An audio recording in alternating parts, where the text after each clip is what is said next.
नमो तस्स भगवतो अरहतो सम्मा सम्बुद्धस्स। नमामि बुद्धं गुणसागरन्तं नमामि धम्मं सुगतेन देशितं नमामि संघं मुनिराज सावकं।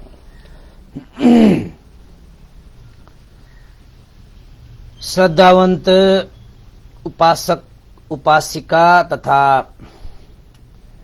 धर्मप्रेमी सम्पूर्ण महानुभावहरू, आज मिति 2077 अषाढ 4 गते बिहिबार बिहानको 9 बजे सदा झैं आज पनि हामी फेसबुक लाइभमा उपस्थित भइसकेका छौं। एउटा धर्म देशनाको विषय लिएर, धर्म कक्षाको विषय लिएर, साथै धर्म साक्षात्कारको विषय लिएर हामी 9 बजेदेखि करिब 11 बजेसम्म हामी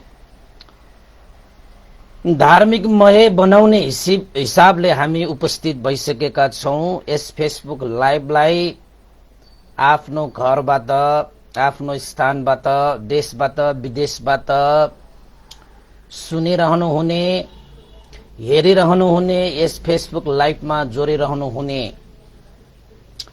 सम्पूर्ण श्रद्धावन्त उपासक उपासिका तथा महानुभावहरूमा म भिक्षु विमलो श्री सिद्धि मंगल बुद्ध विहार सिद्धिपुर सानागाउँ थसी महालक्ष्मी नगरपालिका वडा नम्बर 6 बुद्ध मार्गबाट आज पनि बिहानको चिसो यो मौसममा मैत्रीपूर्ण न्यानो स्वागत गर्न चाहन्छु।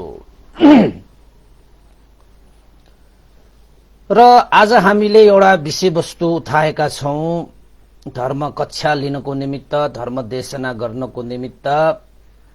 कि कतिले त थाहा पाइसक्नु भएको छ आजको विषयवस्तु, जुन विषयवस्तुले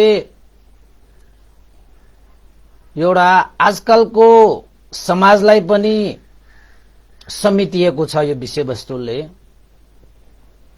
र व्यावहारिक रूपमा पनि यसले भूमिका निर्वाह गर्दछ र धार्मिक रूपमा पनि भूमिका निर्वाह गर्दछ। आज हामीले विषयवस्तु ल्याएका छौं बुद्धकालीन घटना श्रावस्ती नगरबाट। विषयवस्तु रहेको छ परिजीर्ण ब्राह्मणको एउटा कथावस्तु, जुन कथाले अभिभावक र सन्तानहरूको एउटा अनुशासन, नीति नियम र धर्मलाई प्रस्तुत गरिएको छ यस कथामा। त्यसैले आमा बुवा भएकाहरू र आमा बुवाका सन्तानहरूले यो कथा एकपल्ट सुनिराख्नै पर्छ जस्तो मलाई लाग्छ। तपाईहरूले पनि आज तपाईहरूको छोराछोरीलाई अगाडि राख्नुस् र आफ्ना पिताहरूलाई पनि अगाडि राख्नुस् यो कथा सुन्नको लागि।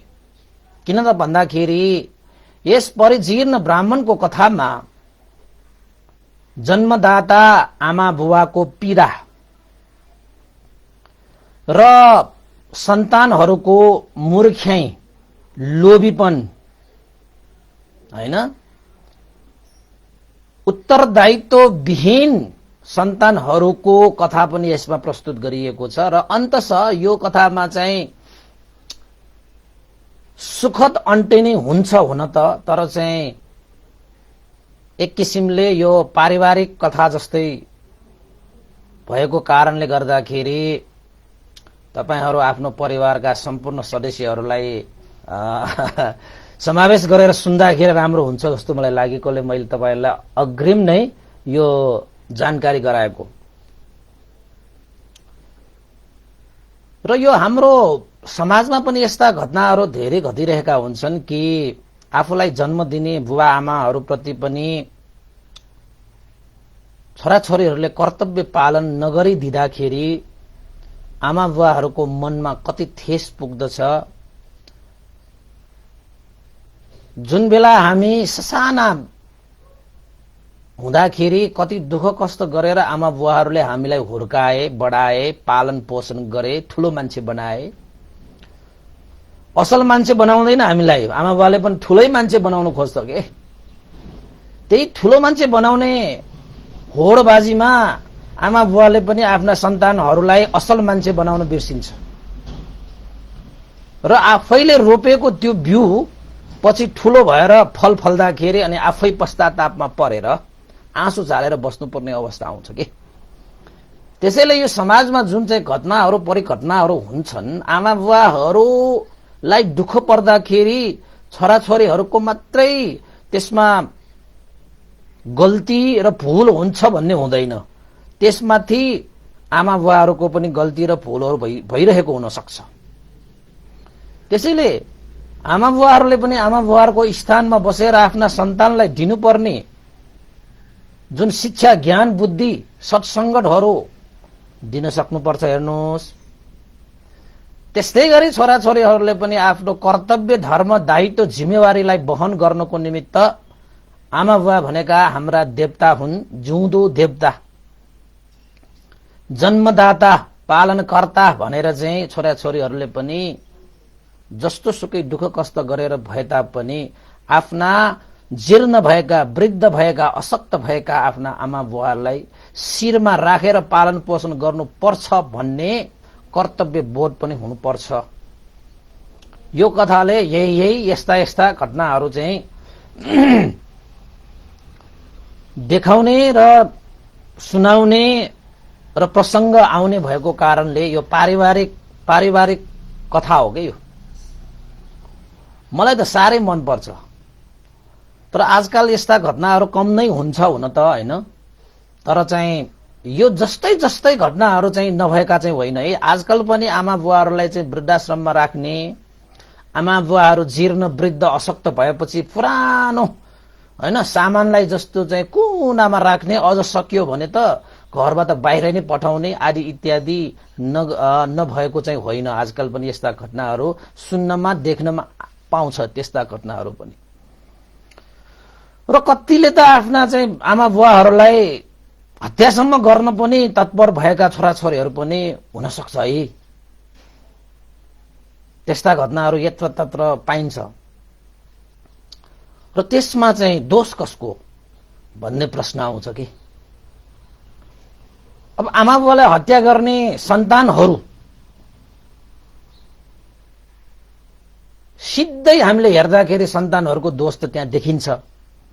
तर ती सन्तानहरूलाई आमा बुवाहरूले पनि असल संस्कार दिनुपर्ने समयमा नदिँदाखेरि त्यो घटना उब्जिएको हो कि जस्तो पनि हामीले मन्थन गर्नुपर्छ के आफ्नो दिमागलाई।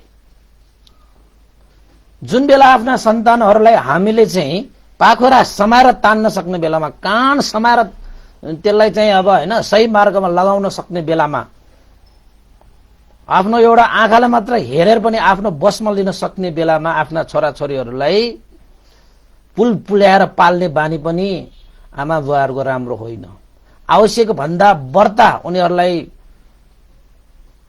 प्राथमिकता दिएर हुर्काउनु पनि आमा बुवाहरूको चाहिँ गल्ती हुन जान्छ, भुल हुन जान्छ।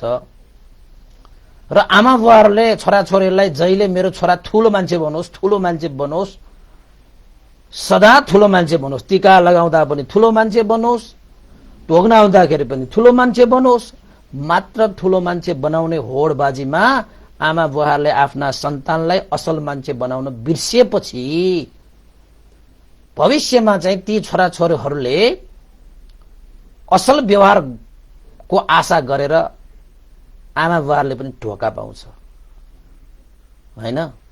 त्यसैले आमा बुवाहरूले पनि आफ्ना सन्तानहरूलाई समयमा नै ठुलो मान्छे बनाउनु भन्दा असल मान्छे बनाउनको निमित्त आमा बुवाहरूको स्थानमा बसेर आफ्नो भूमिका निर्वाह गर्नुपर्छ, सत्सङ्गत गराउनुपर्छ, धर्म कर्ममा लगाउनुपर्छ, त्याग चित्त वृद्धि गराउनुपर्छ, शिलाचरणको विषयमा सिकाउनुपर्छ, नैतिक ज्ञान बुद्धि विवेकलाई चाहिँ सिक्ने अवसर भएको ठाउँमा लगेर भए पनि उनीहरूलाई त्यो ज्ञान शिक्षा विवेक बुद्धि दिलाउनुपर्छ।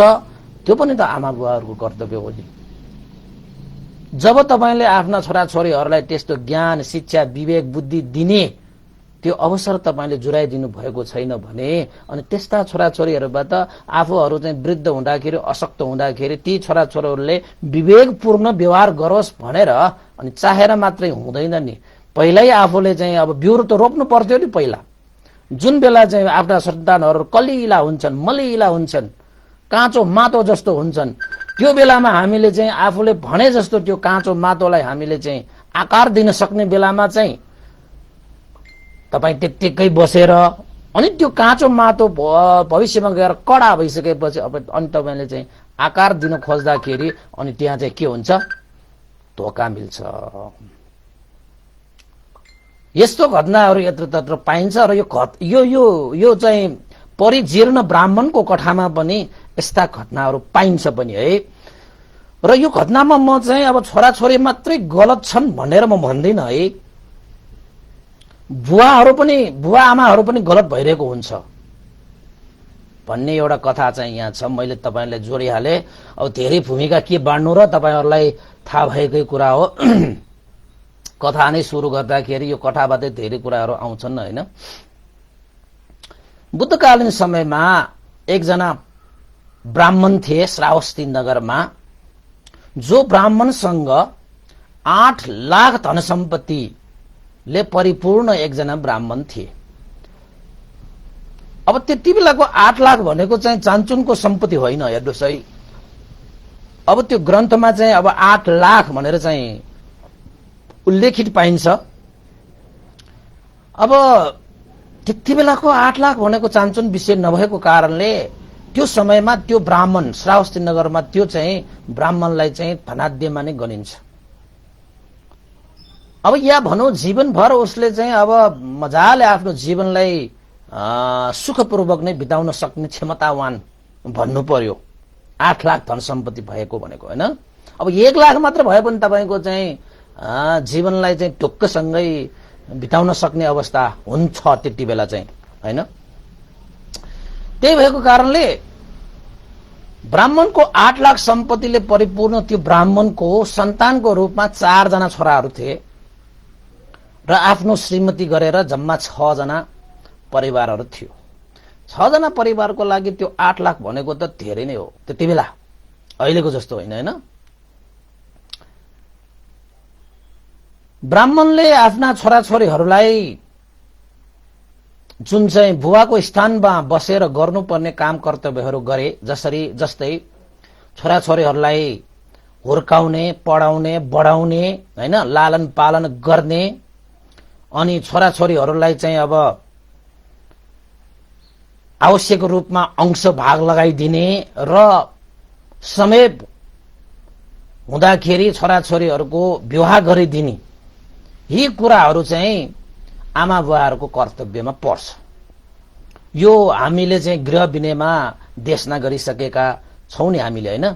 त्यसैले मैले गृह विनयमा देशना गरेको त्यो कथालाई पनि त्यो विषयलाई पनि तपाईले सुन्न सक्नुहुन्छ कि आमा बुवाहरूको छोराछोरीहरू प्रतिको कर्तव्य के हो भन्ने विषय। अब लालन पालन गर्ने, खुवाउने पिलाउने हैन, शिक्षा आर्जन गराउने, अब आवश्यक परेको बेलामा खर्च दिने र समय आउँदाखेरि अंशबन्दा गरिदिने र छोराछोरीहरू चाहिँ युवा अवस्थामा पुग्दाखेरि चाहिँ विवाह गरिदिने, यो पनि आमा बुवाहरूको कर्तव्य हो। र शिल्प विद्या सिकाउने आदि इत्यादिमा चाहिँ तपाईहरूले हामीले हेर्दाखेरि त्यही खासै त्यो स्कुल र कलेज मात्रै पढाउने जस्तो हामीले सोचिरहेका हुन्छौं, तर त्यति मात्र चाहिँ होइन है। सही ज्ञान दिनु आमा बुवाहरूको कर्तव्य। तर यहाँ ब्राह्मणको चाहिँ घटनामा चाहिँ के भइरहेको छ त भन्दाखेरि आफ्ना 4 जना छोराछोरीहरूलाई ब्राह्मणले सुखशैलमा नै हुर्काए। किन त भन्दाखेरि आफूमै 8 लाख सम्पत्ति भएको त्यो ब्राह्मण, त्यस्तो कुनै दुःख त छैन राम्रोसँग नै हुर्काए बढाए आमा बुवाहरूले गर्नुपर्ने काम कर्तव्यहरू सबै चिज गरिसकेपछि अन्ततः छोराछोरीहरू पनि युवा अवस्थामा पुगे। युवा अवस्थामा पुगेका ती छोरा चारैजना छोराहरूलाई आमा बुवाको कर्तव्य अनुसार चारैजनालाई विवाह पनि गरिदिए। विवाह पनि गरिदिए भनेपछि अब चारजना बुहारी भएपछि त 10 जनाको सन्तान भयो नि त। अब 10 जनाको परिवार भयो नि त। अब आमा बुवाहरूलाई चाहिँ आफ्नो कर्तव्य चाहिँ सम्पादन गर्न पाउँदाखेरि सन्तोष मिल्ने त एक ठाउँमा छँदैछ। छोराछोरीहरूलाई खुसी दिएको, लालन पालन गरेको, कुनै अभाव नराखिकन त्यो ब्राह्मणले छोराछोरीलाई हुर्काउँदै बढाउँदै हैन सिकाउँदै हरेक चिज सुख शान्ति दिँदै आवश्यकताहरू पूरा गर्दै अनि अब त्यस्तै गरी उनीहरूको खुसीमा नै खुसी हुने, उनीहरूको दुःखमा चाहिँ दुखी हुने हैन, आफ्ना सन्तान भनेर चाहिँ बाल बच्चा भएको अवस्थामा स्याहार सुसार गर्ने आदि इत्यादि जति पनि गर्नुपर्ने कामहरू गरेर अन्ततः बिहा गरिदिएका थिए। विवाह मङ्गल पनि सम्पन्न गरे। अब विवाह मङ्गल सम्पन्न गरिसकेपछि आमा बुवाले चाहिँ छोराछोरीहरूलाई 1-1 लाखको सम्पत्ति पनि बाँडेर दिए। भनाइको मतलब के हो त भन्दाखेरि छोराहरू 4 जना छन् भने चारैजना छोराहरूलाई चाहिँ 1-1 लाख गरेर 4 लाख चाहिँ बाँडेर दिए। र 2 जना बुढाबुढीहरूसँग कति थियो त अब 4 लाख छ हैन, छोराछोरीलाई पनि 4 लाख दिइदिए। अब आमा बुवाहरूलाई चाहिँ अब ढुक्क भयो, छोराछोरीहरूलाई हामीले 1 लाखको सम्पत्ति दिएर विवाह मङ्गल पनि गरिदिए। मानौ उनीहरूको जीवनमा चाहिँ ठूलो युद्ध नै जितेको जस्तो हर्ष भयो आमा बुवाहरूलाई चाहिँ। अब त्यो हुनु पनि स्वाभाविकै हो। किन त भन्दाखेरि आमा बुवा हुँदाखेरि जुन सन्तानहरूलाई गर्नुपर्ने काम कर्तव्यहरू पूरा गर्न पाउँदा आमा बुवाहरूलाई गर्वको विषय बन्छ नै त्यो। तर घटनाले कस्तो मोड लियो त भन्दाखेरि त्यो ब्राह्मणको श्रीमती चाहिँ आयु संस्कार सकिएर बितेछन्, दिवंगत भएछन्। भएपछि ब्राह्मण 1 जना मात्रै एक्लियो हैन, एक्लो भयो। अब 2 जना हुँदाखेरि त तपाईको एक आपसमा दुःख सुखको कुरा हुन्थ्यो हैन, कामकाजहरू हुन्थ्यो, हरेक कुरामा चाहिँ अब सहयोगहरू हुन्थ्यो। अब छोराहरूलाई पनि 1-1 लाख दाम हैन दिएर सम्पत्ति दिएर चाहिँ अब छुट्टाछुट्टै राखिसकेको छ। सबैलाई चाहिँ अब व्यवस्था गरिसकेको छ। सबै चाहिँ अब आफ्नै तरिकाले जीवन यापन गरिरहेको समयमा ब्राह्मणनीको मृत्यु भएछ। अनि ब्राह्मणनीको मृत्यु भएपछि ब्राह्मण त एक्लिएपछि अब बिचरा हैन आफ्नो श्रीमती, अब छोराछोरीहरू पनि त अब विवाह गरिसकेपछि छुट्टाछुट्टी भए। अब भनाइ पनि छ, छोरी भनेको ज्वाइँलाई, छोरा भनेको बुहारीलाई भने जस्तो। बिचरा 2 जना बुहारीहरू बुढाबुढीहरू थियो। अब बुढाबुढी सँगै हुँदाखेरि त अब सुख नै थियो भन्नुपर्छ नि हैन। तर चाहिँ 81 ब्राह्मणनी श्रीमती चाहिँ बित्दाखेरि त्यो ब्राह्मण चाहिँ एक्लियो। अनि ब्राह्मणनी त्यसरी बितिसकेपछि चारैजना बुहारीहरूले के सोचे त भन्दाखेरि ओहो सासू त बितेछन्, अब बाँकी भनेको ससुरा। अब जसले चाहिँ अब ससुरालाई चाहिँ सेवा टहल गरेर समय बिताउँछ उसको 4 लाख सम्पत्ति त पाउने भयो नि त भनेर चाहिँ बुहारीहरूले आफ्ना श्रीमानहरूलाई कुरा सिकाएछ। गएर बुवाको सेवा गर हैन, खुट्टा मिच्नु पर्ने परे पनि मिच, नुहाइदिनु परे पनि नुहाइदेऊ, हिसाब पिसाब लिनु परे पनि लिइदेऊ, 4 लाख छ बुवासँग, जाऊ गएर चाहिँ सेवा गर भन्दै श्रीमतीहरूले चाहिँ श्रीमानलाई त्यसरी सिकाएर पठाएछ। अब हुन त आफ्नो बुवालाई त सेवा गर्नु पर्ने नै थियो, तर उनीहरू चारैजनाले सेवा गर्न थाले। के को लागि त भन्दाखेरि पैसाको लागि। किन त भन्दाखेरि ब्राह्मणसँग 4 लाख त छ नि, त्यो किन भयो त भन्ने विषयमा त्यो अलिकति विश्लेषण गर्ने हो भने त्यो ब्राह्मणले आफ्ना छोराछोरीहरूलाई सबै चिज सिकाए, सबै चिज पुर्याए, ठुलो मान्छे बन्नको निमित्त चाहिँ होडबाजीमा दौडाए पनि तर असल मान्छे बनाउन सकेन होला कि हैन? त्यसरी चारैजना सन्तानहरू आएर सेवा गर्न थाले। सेवा गर्न थालिसकेपछि अन्ततः ती चारैजना छोराहरूले बुवा चाहिँलाई फकाए, फुलाए। बुबा, अब तपाईँ वृद्ध भएर जानु भइसकेको छ, त्यसैले तपाईसँग भएको यो 4 लाख जुन छ त्यो पनि हामीलाई बाँडिदिनुहोस्। तपाईको सन्तान हामी छँदैछौँ, किन तपाईले पीर मान्नु पर्छ? तपाईको यो खम्बा जस्ता हैन बलिया बलिया चाहिँ 4 जना सन्तान त्यसै हो र बुवा, हामी छौँ नि भनेर छाती फर्काएर बुवालाई फकाउन थाल्यो। अब चारैजना मिलेर फकाएपछि त बुवा पनि खुसी भयो। आफ्नो सन्तानले आफ्नो प्रशंसा गर्दाखेरि कुन चाहिँ बुवाको कुन चाहिँ आमाको मन नपग्लिएला। अब बुवाको मन न हो, पग्लियो बिचारा। के भन्यो त भन्दाखेरि तिमीहरूले ठिकै भन्छौ त, मलाई के को चिन्ता, अब त म एक्लो पनि छु। तिम्री आमा मेरी बुढी बितिसकेको छ। बिचराले चाहिँ आफ्नो सन्तानको धेरै सेवा सुख नपाउँदै बितेर गए। तरै पनि बितेर गएका तिम्रा आमाले पनि आफ्ना सन्तानहरू यसरी आमा बुवाको सेवामा लागेको कहीँ कतै गएर पनि देख्छ भने धेरै खुसी हुन्छ होला, शान्ति मिल्छ होला भनेर खुसी भए। बुवा चाहिँ त खुसी भयो। हेर्नुस्,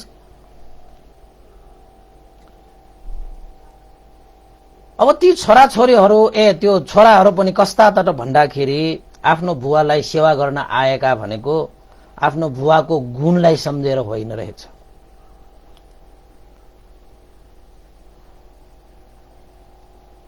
गुणलाई भन्दा पनि धनलाई प्राथमिकता दिएर आफ्नो पिताको सेवा सुसारमा लागेको रहेछ।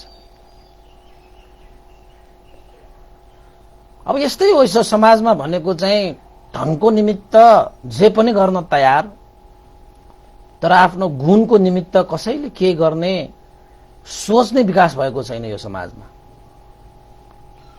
कतिले गरेका छन् कृतज्ञ हुने गुण, त्यस्ता व्यक्तिहरूलाई त धन्य भन्नुपर्छ हैन? तर यहाँ त अरूलाई त्यसरी चाहिँ गुण गर्ने, अरूलाई त्यसरी कृतज्ञ हुने त छाड्नुस् न। आफूलाई जन्म दिने, हुर्काउने, पालन पोषण गराउने, आफ्नो दुःख सुख सहेर भए पनि आफ्ना सन्तानहरूप्रति मैत्री करुणा राख्ने त्यस्ता बुबाको सेवा गर्दाखेरि पनि यो बुढासँग भएको सम्पत्ति कहिले लिन पाउला भनेर चाहिँ एउटा बिरालोले मुसालाई ताके जस्तो त्यसरी सेवा गर्ने नपाउने होइन यो समाजमा। अहिले पनि पाउँछ होला, बुद्धकालीनमा पनि थियो रे त्यो, अहिले पनि पाउँछ होला। गएर जाओ, अब तिनीहरूको बुहारीहरूले सिकाएको, जाऊ 4 लाख छ बुवासँग, सेवा गर, मेवा पाउँछ भन्दै बुवाको सेवा गर्न पठाएका आए त्यो ग्वाचेहरू पनि हैन। लास्टमा त उनीहरूको प्रस्ताव बुवा चाहिँले स्वीकारे र के भने त भन्दाखेरि ठिकै छ, अब मसँग 4 लाख अझै बाँकी छ, तिमीहरू मेरा 4 जना छोराहरू,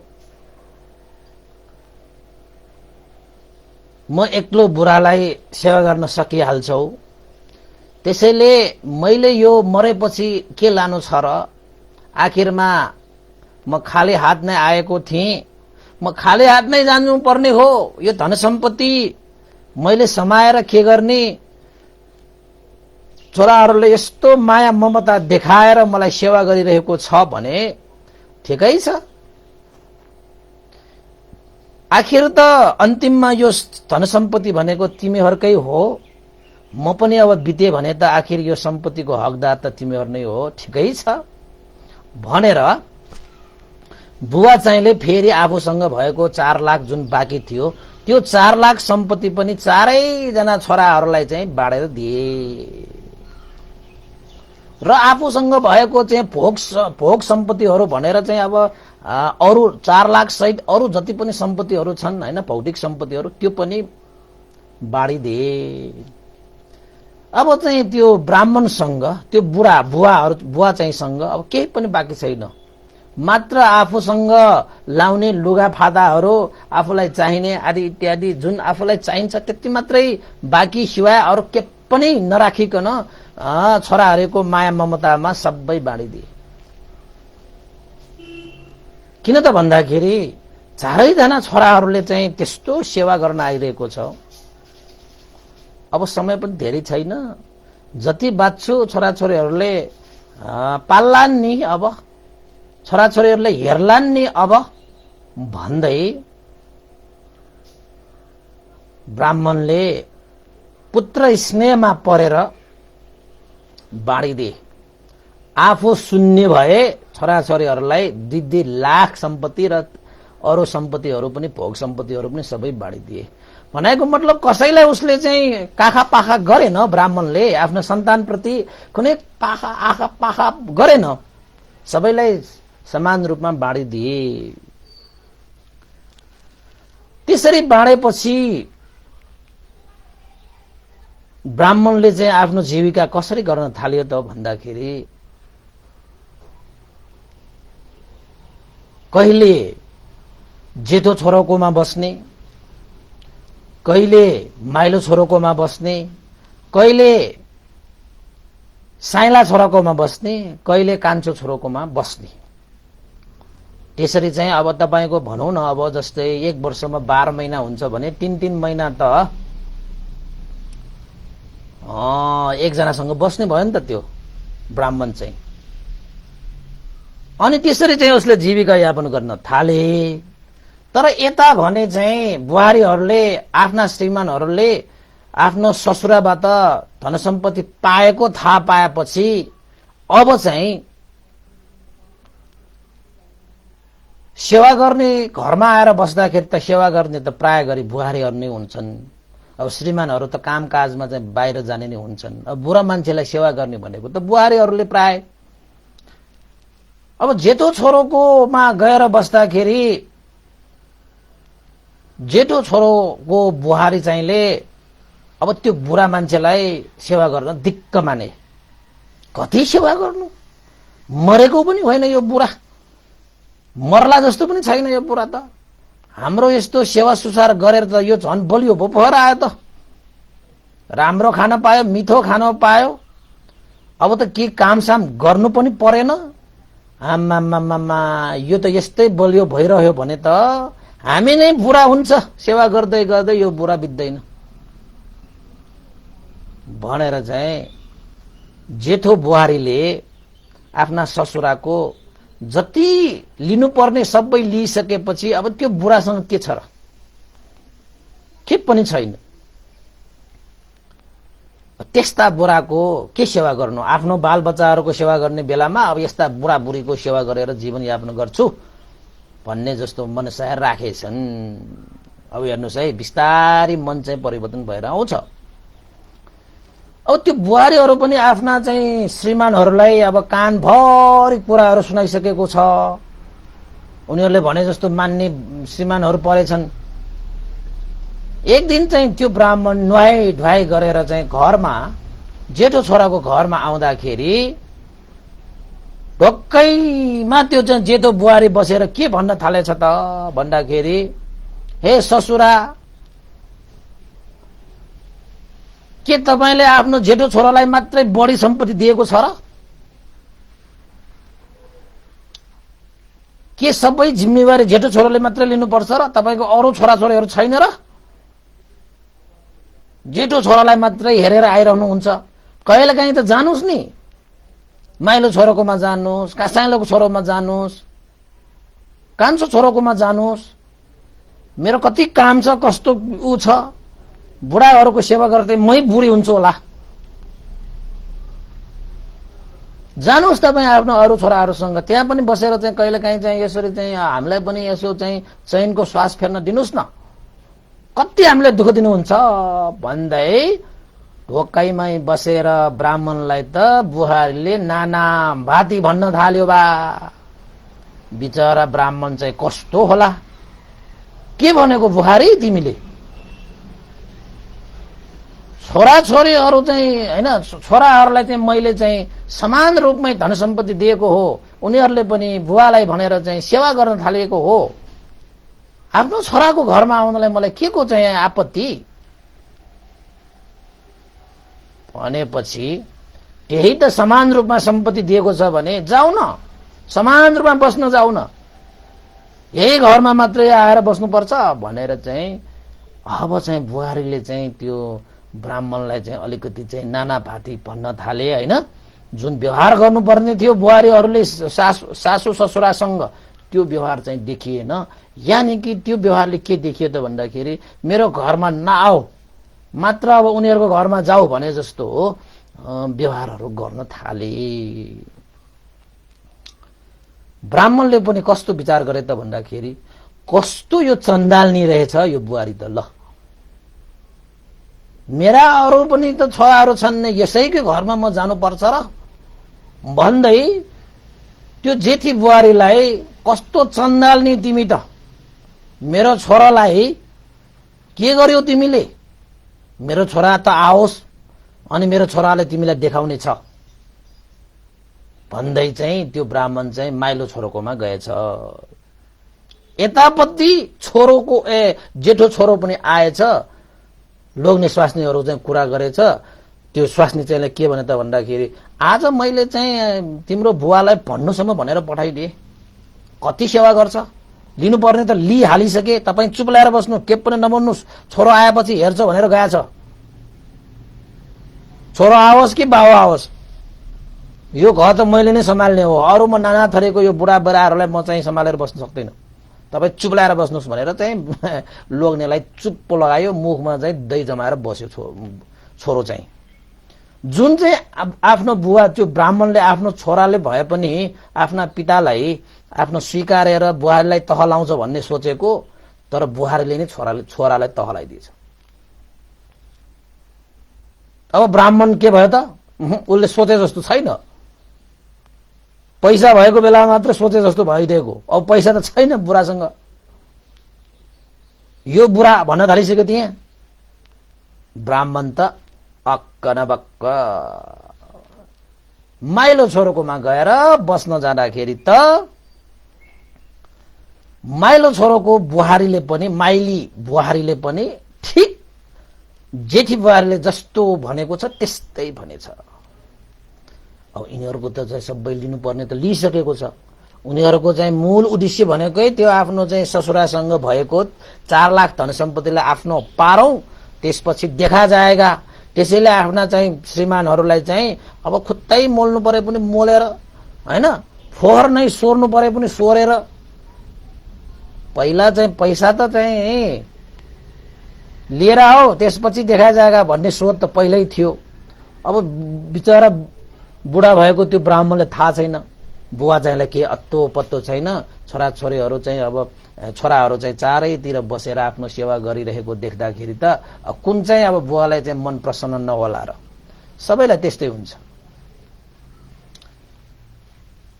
माइलो छोरोको घरमा जाँदाखेरि माइली बुहारीले पनि ठिक त्यसरी भन्दाखेरि मनमा चित्त दुख्यो।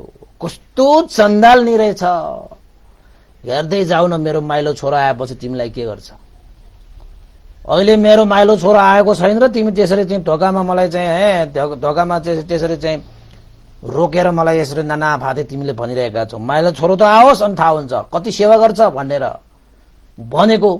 आखिरमा माइलो छोरो पनि आयो। त्यसलाई चाहिँ माइली बुहारीलाई मुखमा दही जमाउन लगाए। चुपो ल्याएर बसे। यता ब्राह्मणले माइलो छोरोले अब यो बुहारीलाई तहलाउँछ भनेर सोचेको, आखिरमा त बुहारीले छोरालाई पनि तहलाइदियो। अब छोरा पनि के त भन्दाखेरि आफ्नो परिवार आफ्नो हैन जीवन चाहिँ अगाडि बढाउनुको सट्टा अब कहाँ यो बुढाबुढीहरूलाई हेरेर चाहिँ अब बुढालाई हेरेर चाहिँ अब समय बिताउनु, लिनुपर्ने सबै लिइसके। अब के छ र यो बुढासँग भनेर विचार गरेर बस्नु थाले बा।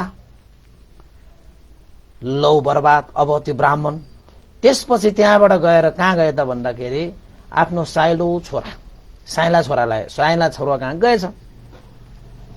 साइला छोराकामा पनि गएपछि साइलो बुहारीले पनि बस त्यस्तै भनेछ, हामीलाई मात्रै बढी चाहिँ पैसा दिएको छ र सम्पत्ति दिएको छ र हामीले मात्रै पाल्नको निमित्त, अरूले त्यसो भन्दैमा हुन्छ। हाम्रो पालो आएपछि मात्र गर्छौं, हामी त राख्दैनौं। जेठोको पालोमा तपाईँ पाइलोकोमा गएर अब साइलोकोमा आएर हुन्छ, त्यसले नभ्याए भन्दैमा हुन्छ, त्यसले चाहिँ तपाईलाई चाहिँ बाहिर निकाले भन्दैमा चाहिँ यहाँ आएर बस्न पाउँछ। हामी त राख्न सक्दैनौं, जानुस् तपाईँ भनेर साइली बुहारीले पनि अब चाहिँ ससुरालाई पाल्ने भित्र्याउने कुरो गरेन। ब्राह्मणको त पसिना आयो। अब त के हो यो, के भइरहेको छ यो समाजमा? मैले त्यत्रो हुर्काएको सन्तानले आज सन्तानको घरमा आज म प्रवेश गर्न पाइरहेको छैन। ती सन्तानहरू दौडेर मेरो काखमा बस्न आउँथ्यो, मैले स्वीकारेर राखेको थिएँ आफ्नो काखमा। आज यस्तो वृद्ध हुँदाखेरि चाहिँ मलाई घरमासम्म पनि छिराउनको निमित्त यस्तो चाहिँ बबम्बर मचाएको हैन भने मेरो छोरो आयो भने तिमीले देख्नेछ नि। आफ्ना पितालाई मेरो छोरोले पक्कै मलाई भित्राउँछ भनेर सोचेको थिए। देखा जाएगा तिमी, अहिले म कान्छो छोरोकोमा जान्छु, मेरो छोरो आएपछि तिमीलाई ठिक लगाउँछ तहलाउँछ भनेर चाहिँ गएको। साइला छोरा पनि घरमा आउँदाखेरि बुहारीको कुरा सुनेर लाटो जस्तो भएछ।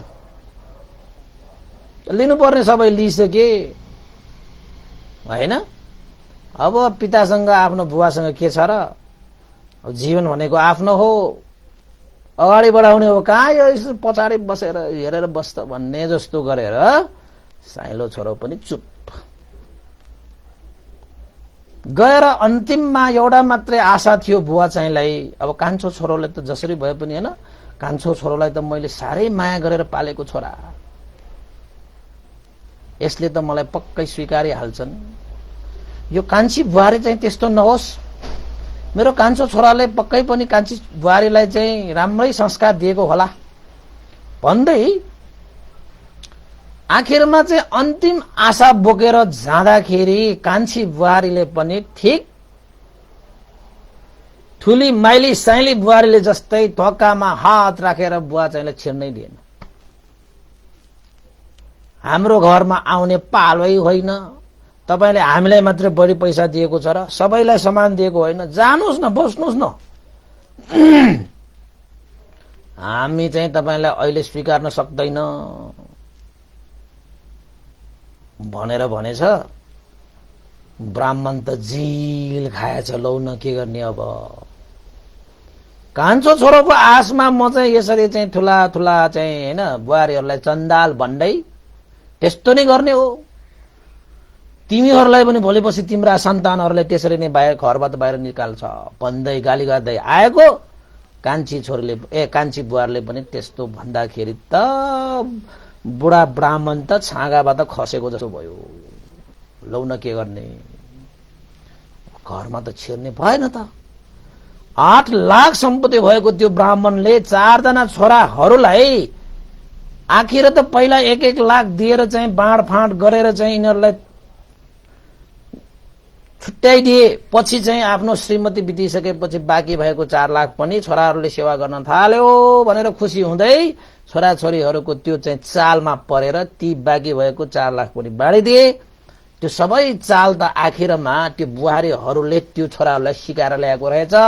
बुढासँग 4 लाख अझै बाँकी छ, सेवा गरेर मेवा लिएर आऊ भनेर पठाएको रहेछ। अब यो चाहिँ छोराहरू, उसका छोराछोरीहरू पनि आफूलाई जन्म दिने बुवाको सेवा गर्न पनि त्यस्तो स्वार्थ लिएर चाहिँ सेवा गर्न आएको रहेछ। पाएपछि त उनीहरू पनि चुप। त्यसरी अन्ततः त्यो ब्राह्मणले आफ्ना 4 जना छोराहरूको घरमा छिर्ने अवसर पाएन। उसलाई मनमा चाहिँ त्यो हठौडाले हाने जस्तो भयो, किला ठोके जस्तो भयो। ओहो, कस्तो अवस्था आयो नि मलाई। 4 जना छोराहरूलाई हामीले कस्तो दुःख कष्ट गरेर उनीहरूको चाहिँ हरेक इच्छा पूरा गरेर, उनीहरूको हरेक आवश्यकतालाई पूरा गर्दै, उनीहरूलाई हुर्काउँदै सिकाउँदै बढाउँदै विवाह पनि गरिदिए, सम्पत्ति पनि बाँडिदिए। आज म जसरी चाहिँ संसारमा खाली हात आएको छु, खाली हात नै भइसक्दाखेरि मेरो त कुनै अस्तित्व नै रहेन, मेरो त कुनै मूल्य नै रहेन।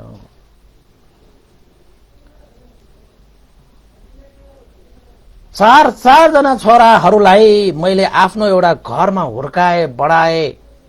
आज 4 जना छोराहरूको 4वटै घर भए, तर यस्तो बुढो पितालाई एउटा कोठा भएन। त्यो ब्राह्मणले 4 जना छोराहरूलाई त्यसरी हुर्काउन सके एउटै घरमा राखेर। आज ती 4वटा ठुल्ठुला घरहरू भए, तर बुवालाई सेवा गर्नको लागि एउटै घरको ढोका खोलेन। बिचरा ब्राह्मणको आँखाबाट आँसु आए। त्यो समयमा कस्तो एउटा त्यो मान्छेहरूको बीचमा त्यहाँ एउटा कस्तो कानुन थियो त भन्दाखेरि, जसले आमा बुवाहरूको सम्पत्ति लिएर, अंश लिएर छोराछोरी भइकन आफ्ना बुवाहरूलाई आमाहरूलाई पालन पोषण गर्दैन, त्यस्ता छोराछोरीहरूलाई मृत्युदण्डसम्म पनि हुन्थ्यो रे। मृत्युदण्डसम्मको पनि सजाय हुन्थ्यो रे त्यति बेला। त्यति बेला बिचरा पिता ब्राह्मणले चाहिँ यदि साँच्चैकै चाहिँ त्यो नियममा टेकेर त्यो बुवा चाहिँले आफ्ना छोराहरूलाई चाहिँ मृत्यु दण्डसम्मको पनि सजाय दिन सक्थ्यो। तर ब्राह्मणले चाहिँ मेरा छोराहरूले अवश्य पनि एक दिन बुझेर मलाई घरमा भित्र्याउने छ, मलाई सेवा गर्ने छ। यी चाहिँ बुहारी हुन्, बाहिरबाट आएका बुहारी हुन्, यिनलाई चाहिँ आफ्नो चाहिँ ससुराको त्यति माया छैन। पक्कै मेरा छोराहरूले गुण सम्झेर मलाई भित्र्याउने छ भन्ने झिनो आशा चाहिँ थियो ब्राह्मणको। तर ब्राह्मणलाई चाहिँ घरमा चाहिँ अब ढोका कसैको नखोलेपछि आखिर त ब्राह्मण चाहिँ रुँदै रुँदै अब सजाय दियो, मृत्युदण्डसम्मको सजाय पनि हुन्थ्यो।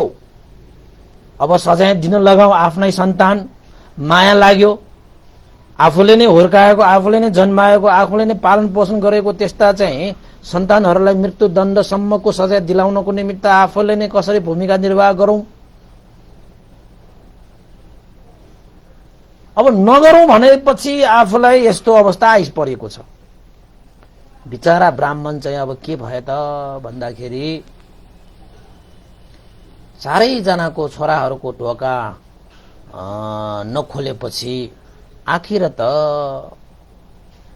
आफूसँग जे छ त्यहीमा चाहिँ खानपान गर्नको निमित्त त्यो ब्राह्मणले चाहिँ के रोजे त भन्दाखेरि, मेरा छोराहरूले अवश्य पनि आफ्नो पिताको गुण सम्झिनेछ, आफ्ना बुवाले गरेको माया ममतालाई बुझेर मलाई अवश्य पनि एक दिन चाहिँ फिर्ता लानेछ भनेर त्यो ब्राह्मण चाहिँ पण्डरङ्ग साधु बाबा भएर ठाउँ ठाउँमा भिक्षा माग्दै खाइरहे। पन्दरङ्ग भनेको त्यो साधु बाबाहरू जस्तो।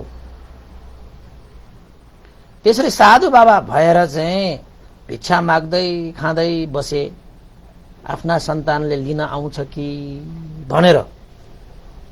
हुन त त्यो बुवा चाहिँले साँच्चै भन्ने हो भने आफ्ना छोराछोरीहरूलाई त अब त्यो नियम कानुन नै थियो त्यति बेला। बुवाले नियम कानुनमा टेकेर कारबाही गर्ने हो भने चाहिँ त्यो छोराहरूलाई त मृत्युदण्डसम्म पनि हुन्थ्यो अरे के। त्यति बेला कानुन कडा छ। किन त भन्दाखेरि त्यति बेला पनि हरेक छोराछोरीहरूले चाहिँ सम्पत्ति पाइसकेपछि आफ्ना आमा बुवालाई हेरचाह गर्दैन।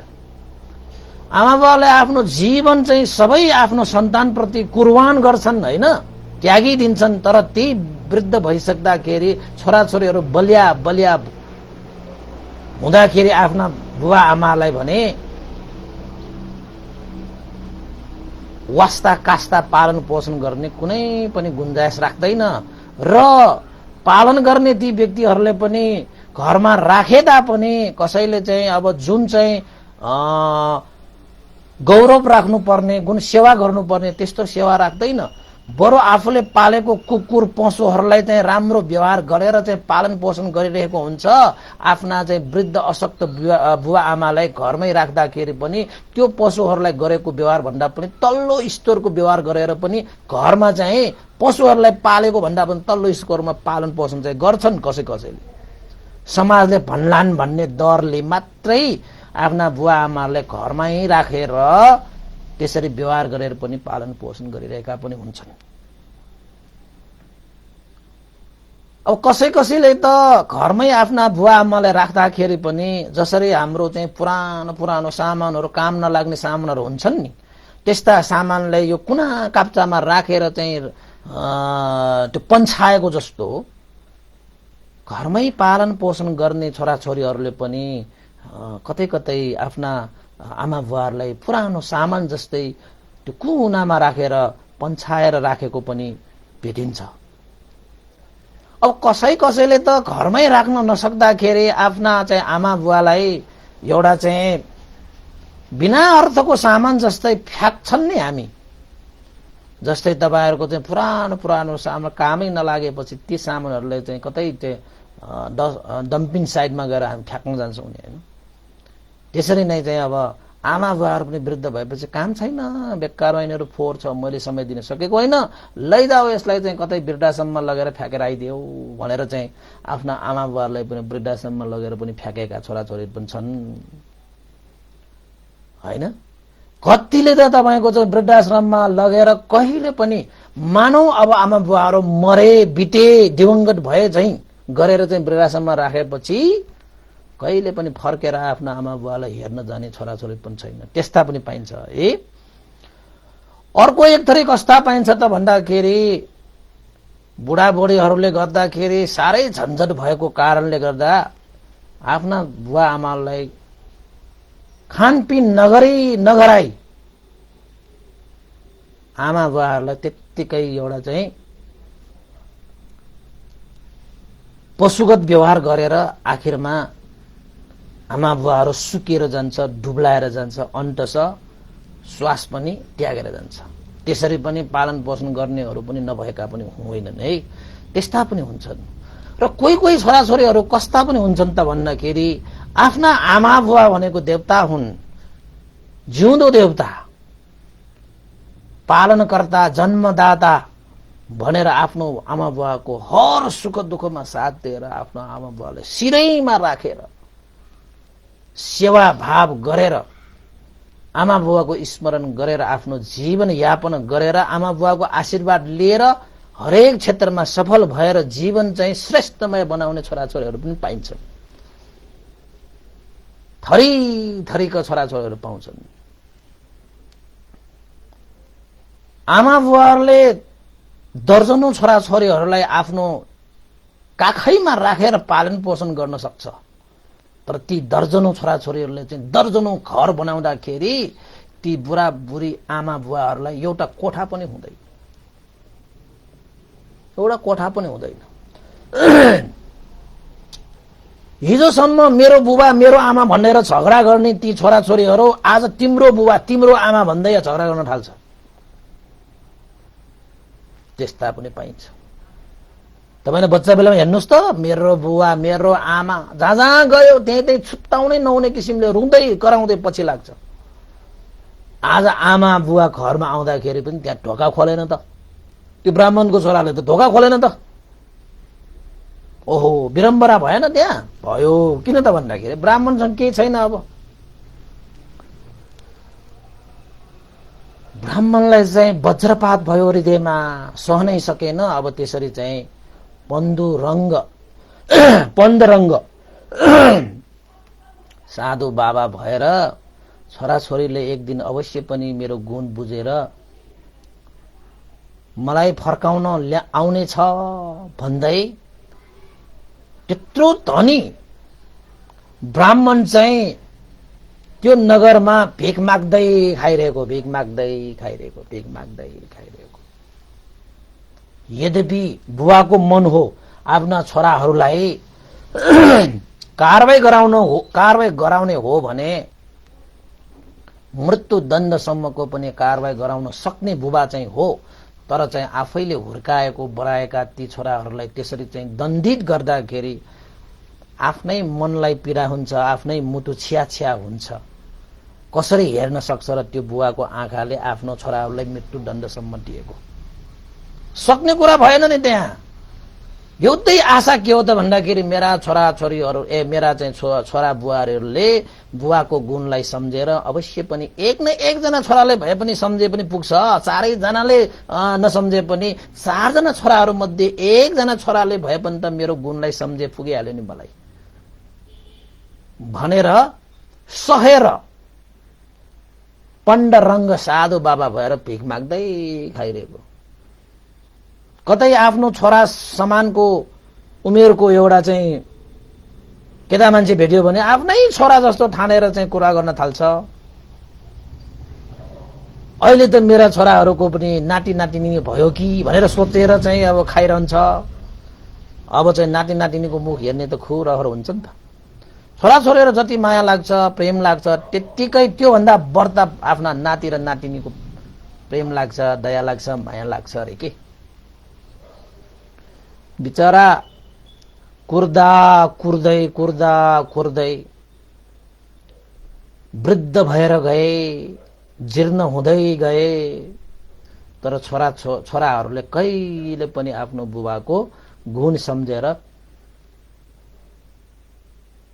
आएन लिन। बरु छोराहरूले चाहिँ त्यो के भन्छ बुहारीहरूले के सोचे त भन्दाखेरि हाम्रो कुरा सुनेर घरबाट गए, ढुक्क भयो, बुढा त फर्केर पनि आएन। एकपल्ट मात्र भनेपछि पुगेछ बाबा, कति आनन्द, हाई सन्चो। अब त उनीहरूले आफ्ना पिता छ भन्ने पनि बिर्सिसके। हेर्नुहोस् त, आफूलाई जन्माउने पितालाई पनि बिर्सिने मान्छेहरू यहाँ कति हुन्छन्। केमा बिर्सेको?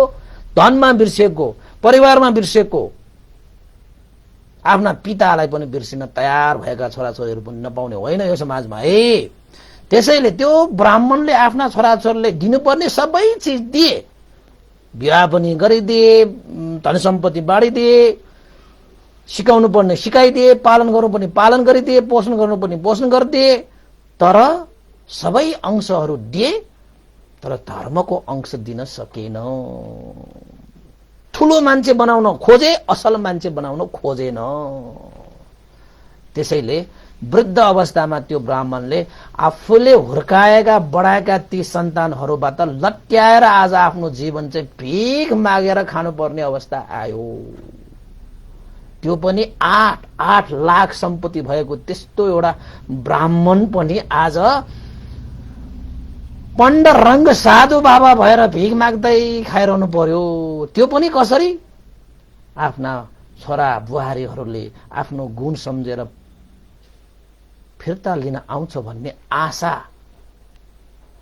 हैन बोकेर चाहिँ जिरहेको थियो, तर आएन। त्यसपछि धेरै नै अब समय बितिसकेपछि अन्त सक्य भयो त भन्दाखेरि पण्डरङ्ग साधु बाबा एक दिन भिख मागेर खाँदै गर्दाखेरि आँसु पनि खसिरह्यो। आफ्ना छोराछोरीहरूलाई सम्झेर आफूले चाहिँ खाँदाखेरि पहिला पहिला छोराहरू चाहिँ आफ्नो काखमा बसेर म पनि खान्छु भनेर चाहिँ त्यो कराउन आइरहेको, आफूले चाहिँ चारैजनालाई समान रूपमा आफूले खान लागेको त्यो खाना पनि खुवाएको होइन, त्यो सम्झेर चाहिँ आज आफूले एक छाक खानालाई पनि कति धौधौ गरेर खानु परिरहेको ओहो भन्दै त्यो चाहिँ बुवा चाहिँ आँसु खसाउँदै त्यो खानामा खानामा आफूले खान लागेको त्यो खानामा आँसु झार्दै त्यो आँसुसँग पुस्दै त्यो खाना खाइरहेको। ल त्यस्तो अवस्था आउँछ है, त्यस्तो अवस्था आउँछ।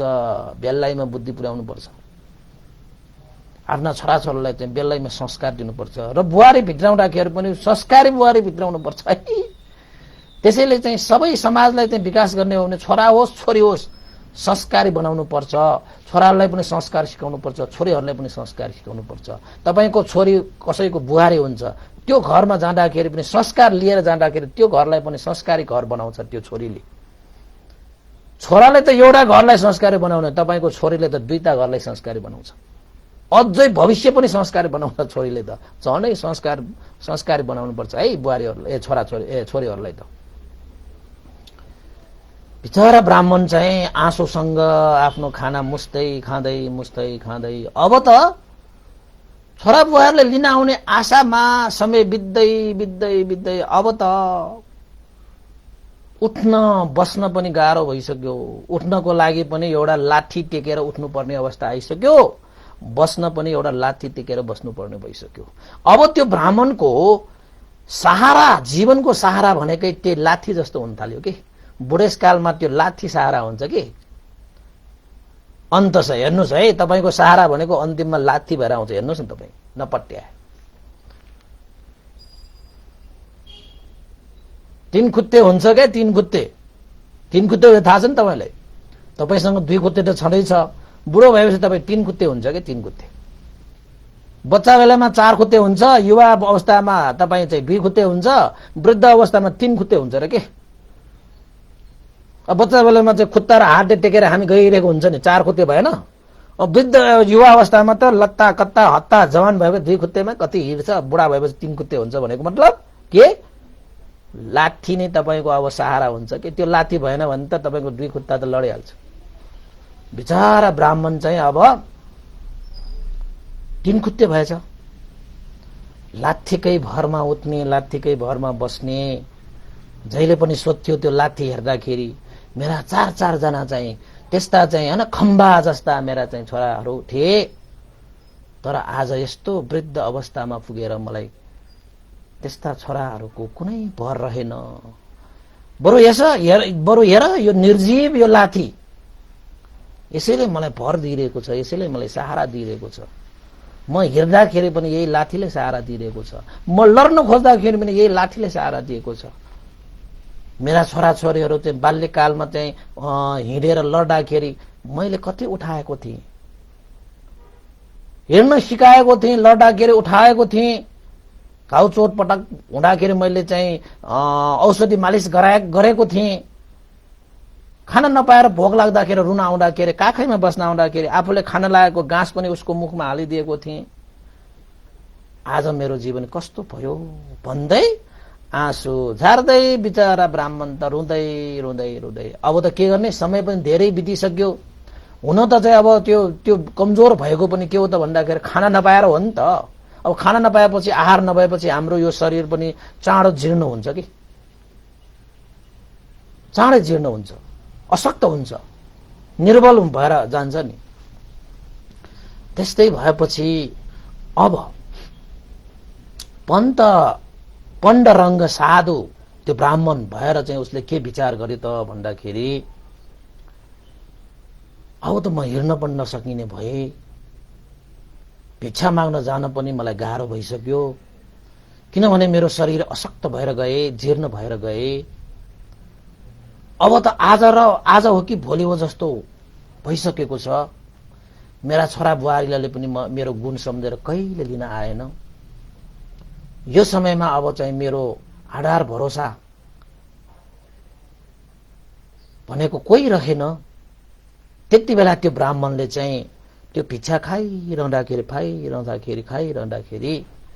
आफू जस्तै पन्द रङ्ग साधु बाबाहरूले पनि त भिक्षा मागेर खान्थ्यो।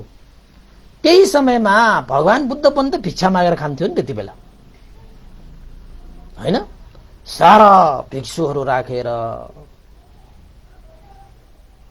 भिक्षा माग्दै सबैले श्रद्धा आस्था विश्वास राखेर धोग वन्दना गरेर भगवान बुद्धलाई भिक्षा दिन्थ्यो। त्यो 1500 साधु बाबाले चाहिँ के सोच्यो त भन्दाखेरि अब मेरो सहारा भनेकै अन्तिममा भगवान बुद्ध बाहेक अब कोही पनि हुन सक्दैन।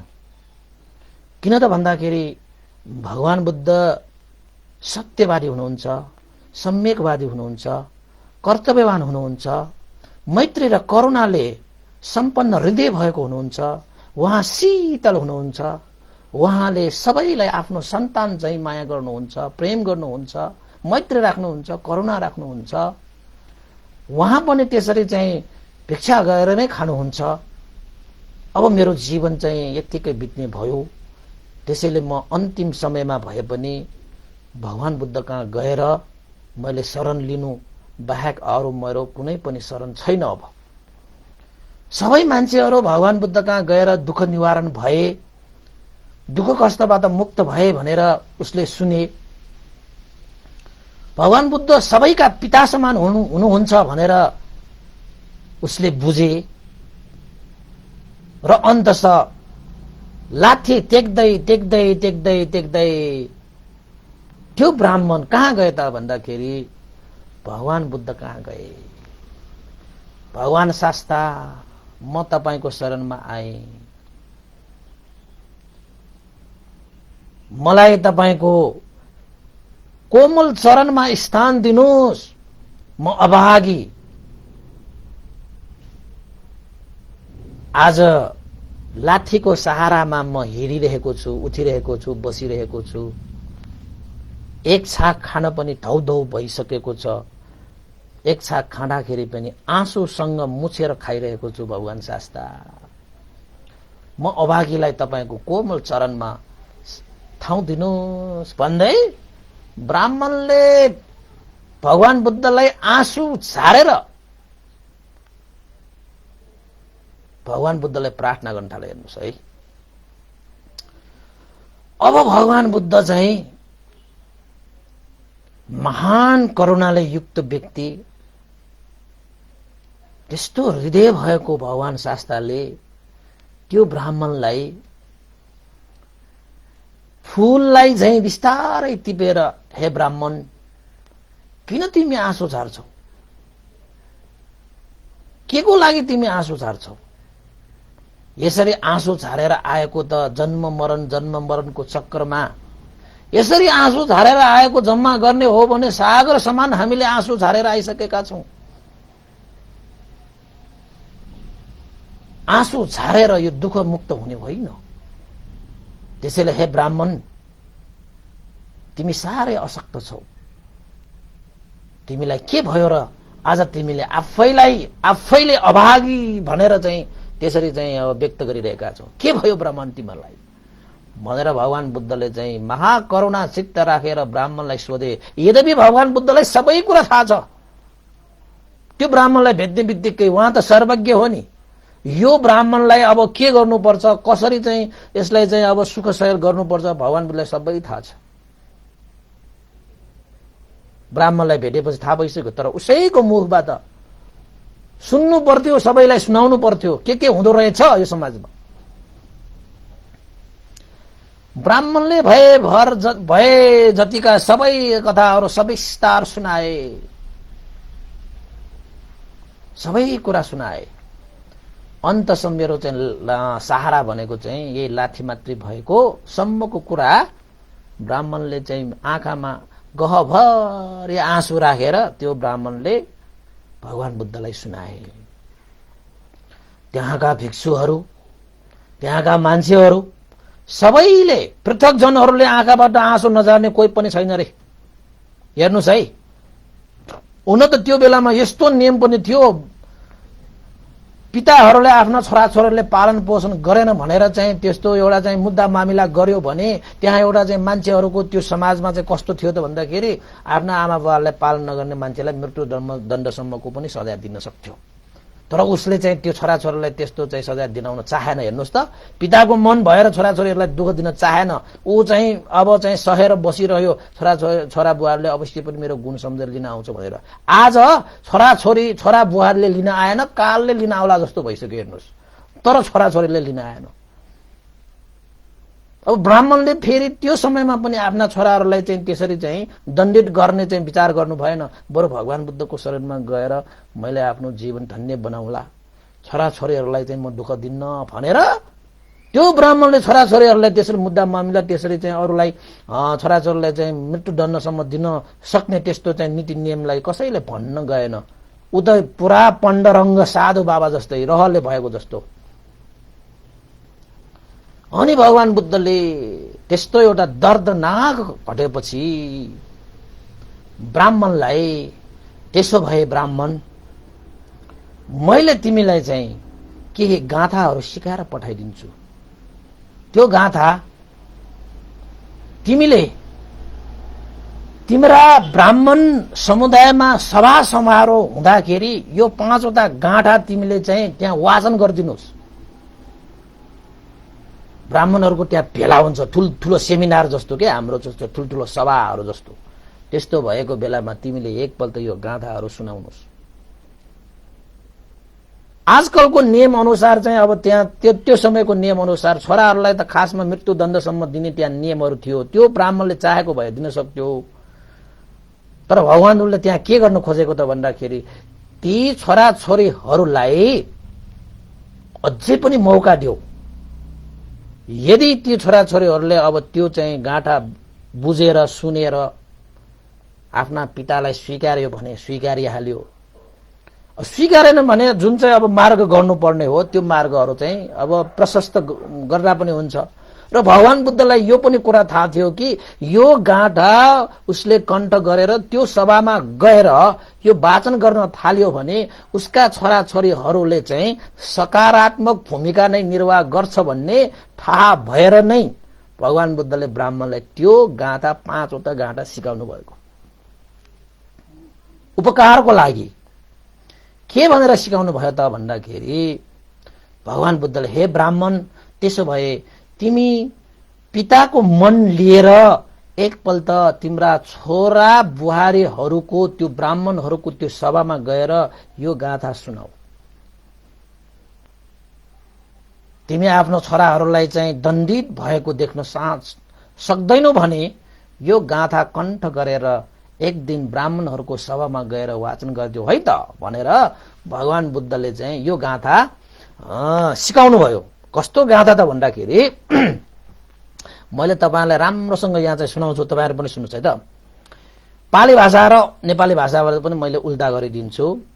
यही जाते ही नन्दिसं ये सन्य भव मिच्छिया ते मङ दारे ही सम्पुच्छा साव वारेन्ति सुकरङ भनेर एउटा पहिलो गाथा भगवान बुद्धले त्यो ब्राह्मणलाई सिकाए। यसको अर्थ के हो त भन्दाखेरि जो सन्तान जन्म हुँदा हर्षित भए, जसको सदा अभिवृद्धि नै चाहे, तिनीहरूले नै आज श्रीमतीको कुरा सुनेर कुकुर र सुँगुर झैं निकालिदिए। पहिलो गाथा, पहिलो गाथाको अर्थ यो हो कि जो सन्तान जन्म हुँदा हर्षित भए, जसको सदा अभिवृद्धि नै चाहे, तिनीहरूले नै आज श्रीमतीको कुरा सुनेर कुकुर र सुँगुर झैं मलाई निकालिदिए भनेर पहिलो गाथा भगवान बुद्धले पाली गाथा सिकाउनु भयो। त्यस्तै दोस्रो गाथा के सिकाउनु भयो, राम्रोसँग सुन्नु है फेरि। दोस्रो गाथा के हो त भन्दाखेरि असन्ता किरमङ जम्मा तात ताताति भासरे रक्षता पुत्र रूपेन ते जहन्ती वयोगतङ भनेर पाली गाथा भन्नुभयो भगवान बुद्धले। त्यसको अर्थ के हो त भन्दाखेरि बाल्यकालमा असमर्थ भएको बेला आफ्ना सन्तान भनेको आफ्ना सन्तान बाल्यकाल अवस्थामा असमर्थवान भएको बेला बुबा बुबा भनी आधार लिन आएका ती सन्तानहरूले आजै ती पुत्रहरूले नै राक्षस समान भई वृद्ध पितालाई त्यागिदिए। दोस्रो चाहिँ गाथाको अर्थ यो, बाल्यकालमा आफ्ना सन्तानहरू असमर्थवान भएको बेलामा बुबा बुबा हे पिता हे बा भन्दै आधार लिन आए रे। आज तिनै पुत्रहरू राक्षस समान भएर चाहिँ वृद्ध पितालाई त्यागिदिए भनेर चाहिँ भगवान बुद्धले दोस्रो गाथा पनि ती ब्राह्मणलाई के गर्नुभयो, सिकाउनु भयो। यो गाथा गएर त्यो ब्राह्मणहरूको सभामा गएर वाचन गर्नु। कहीँ कतै तिम्रा छोराहरूले त्यो वाचनलाई सुनेर चाहिँ मन पग्लियो भने त तिमीलाई राम्रै भयो, गएर यो सुनाउनु है त भनेर। तेस्रो गाथा भगवान बुद्धले चाहिँ त्यो ब्राह्मणलाई कसरी सिकाउनु भयो त भन्दाखेरि, असो जिनो निभोगो खादना अपनीयति बालकानं पिता ठेरो पराभारेषु भिक्खति भनेर भगवान बुद्धले अर्को पाले गाथा सिकाउनु भयो। त्यसको अर्थ के हो त भन्दाखेरि, जसरी घोडा जीर्ण भएपछि, यानी कि जसरी घोडाहरू वृद्ध भइसकेपछि, अशक्त भइसकेपछि आहार विहीन हुन्छ, ती घोडालाई कसैले पनि चाहरा दिँदैन, यानी खाना दिँदैन। वृद्ध घोडाले तपाईले खाना दिँदैन। त्यसरी नै आज आफ्नै सन्तानले वृद्ध पितालाई अर्काको घरमा मागेर खानुपर्ने बनायो रे। तेस्रो नम्बरको गाथा भगवान बुद्धले सिकाउनु भएको। र चौथो नम्बरको गाथा भगवान बुद्धले त्यो ब्राह्मणलाई के सिकाउनु भयो त भन्दाखेरि, दन्दो कीर मे सेयो यङ मे पुत्ता अनस्सवा चन्दम्पि गोनङ वारेति अथो चन्दम्पि कुकुरङ भनेर तेस्रो गाथा पनि सिकाउनु भयो। त्यसको अर्थ के हो त भन्दाखेरि, उपकार नचिनेका सन्तान भन्दा यही लाठी नै बेस छ जसले गोरु तथा कुकुरहरूबाट सुरक्षा दिन्छ अरे।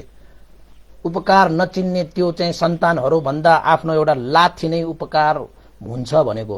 जुन लाठी भयो भने चाहिँ आफूलाई चाहिँ हानि पुर्याउन आउने कुकुर गोरुहरूलाई चाहिँ थपाउन मिल्छ नि त्यो लाठीले। आफ्ना सन्तान भएर के गर्ने, आफूलाई परेको चाहिँ दुःख कष्टहरूलाई निवारण गर्न नआउने त्यस्ता सन्तानहरू भन्दा त लाठी नै के हुन्छ, उपकार हुन्छ भनेर एउटा चारौं नम्बरको गाथा भगवान बुद्धले सिकाउनु भएको। र पाँचौं नम्बरको गाथा पनि भगवान बुद्धले सिकाउनु भयो। कसरी सिकाउनु भयो त भन्दाखेरि, अन्धकारे पुरे होती गम्भीरे गाद मेधति दण्डस्य आनुभावेन खलित्वा पटितित्थतीति। अंधकारे पुरे होती गंभीरे गाद में धती दण्डस्य आनुभावेन खलित्वा पटितित्थतीति। त्यो भनेको मतलब के हो त भन्दाखेरि, आज म घोर अन्धकारमा परिरहेको छु, तर आफूसँग भएको लाठीले नै मलाई उठबस गर्न सहारा दिइरहेको छ। यही लाठी नै मेरो अन्तिम सहारा बन्यो भनेर भगवान बुद्धले त्यस ब्राह्मणलाई 5 वटा गाथा सिकाउनु भयो। जुन गाथा ब्राह्मणहरूको चाहिँ ठूलो सभामा गएर वाचन गर्ने भगवान बुद्धले आज्ञा गर्नुभयो। हे ब्राह्मण, यो जुन मैले सिकाएको यो 5 वटा गाथा छन्, यो गाथालाई गएर ब्राह्मणहरूको ठूलो सभामा गएर तिमीले यो वाक्य वाचन गर्नु है त। किन त भन्दाखेरि त्यो समयमा पितालाई पालन पोषण नगर्ने पुत्रहरूलाई मृत्यु दण्डसम्म पनि दिन्थ्यो, ज्यान लिने सम्म त्यहाँ कानून थियो। तिमी चाहिँ आफ्ना छोराहरूलाई चाहिँ दुःख भएको कष्ट भएको तिमी पिताको मनले त्यो चाहदैन। त्यो गाथा भन्यो भने पक्कै पनि तिम्रा छोराहरूको मन पग्लिने छ। तिम्रा छोराछोरीहरूको एउटा चाहिँ नियम नीतिलाई सम्झिनेछ, बुझ्नेछ, तिमीलाई उपकार हुनेछ। हे ब्राह्मण, तिमीले त्यस्तो गर्नुपर्ने जुन कार्य, जुन चाहिँ तिमीले गर्नुपर्ने गर्नुपर्ने कार्य तिमीले सम्पादन गरिरहेकै छैन। आफ्ना छोराहरूले लिन आउला कि भन्दै आज तिमीले कालले लिन आउने समय भइसक्यो, तर तिम्रो छोरा र बुहारीले लिन आएको होइन। अझै पनि तिम्रा छोराछोरीलाई यो गाथा सुनाएर सुनोस् उनीहरूले, र हरेक छोराछोरीहरूले यो गाथा सुन्नै पर्छ, सुनाउनै पर्छ भनेर भगवान बुद्धले त्यो ब्राह्मणलाई 5वटा गाथा सिकाएर पठाउनु भयो। हेर्नुहोस् है, कथा कहाँबाट कहाँ पुग्यो। अनि त्यसपछि ब्राह्मणले, अब भगवान बुद्ध त सबैको कल्याणकारी हुनुहुन्छ, उहाँ सर्वज्ञ हुनुहुन्छ, उहाँलाई अतीत, वर्तमान र भविष्य थाहा छ। उहाँको हरेक सत्य वचनको प्रभाव यति विशाल हुन्छ। अब म यही गाथा कण्ठस्थ पारेर म त्यो ब्राह्मणहरूको जुन सभा समारोह हुन्छ त्यस सभा समारोहमा गएर मैले यो गाथा वाचन गर्नेछु भनेर भगवान बुद्धसँग ती 5वटा गाथाहरू उहाँले, त्यो ब्राह्मणले कण्ठस्थ गरे। भगवान बुद्धलाई सकी नसकी चाहिँ ढोग वन्दना गरे। भगवान शास्ता, तपाईको यो वचन मेरो लागि, रोगीको लागि औषधि समान, अन्धकारमा हिँड्नेलाई ज्योति समान, तिर्खाएकालाई पानी समान, बाटो बिराएकालाई बाटो पाएको समान, घोप्टो परेको त्यो भाँडोलाई हैन सुल्टो उल्टो परेको त्यो भाँडोलाई सुल्टो परेको जस्तो, थकित भएकोलाई चौतारा मिलेको जस्तो होस् यो 5वटा गाथा भगवान शास्ता भनेर त्यो ब्राह्मणले भगवानलाई ढोग वन्दना गरे। र भगवान बुद्धले पनि ब्राह्मण तिम्रो मंगल होस्, कल्याण होस्, जय होस्, सुख वृद्धि होस् तिम्रो भनेर चाहिँ भगवान बुद्धले आशीर्वाद पनि दिएर पठाउनु भयो।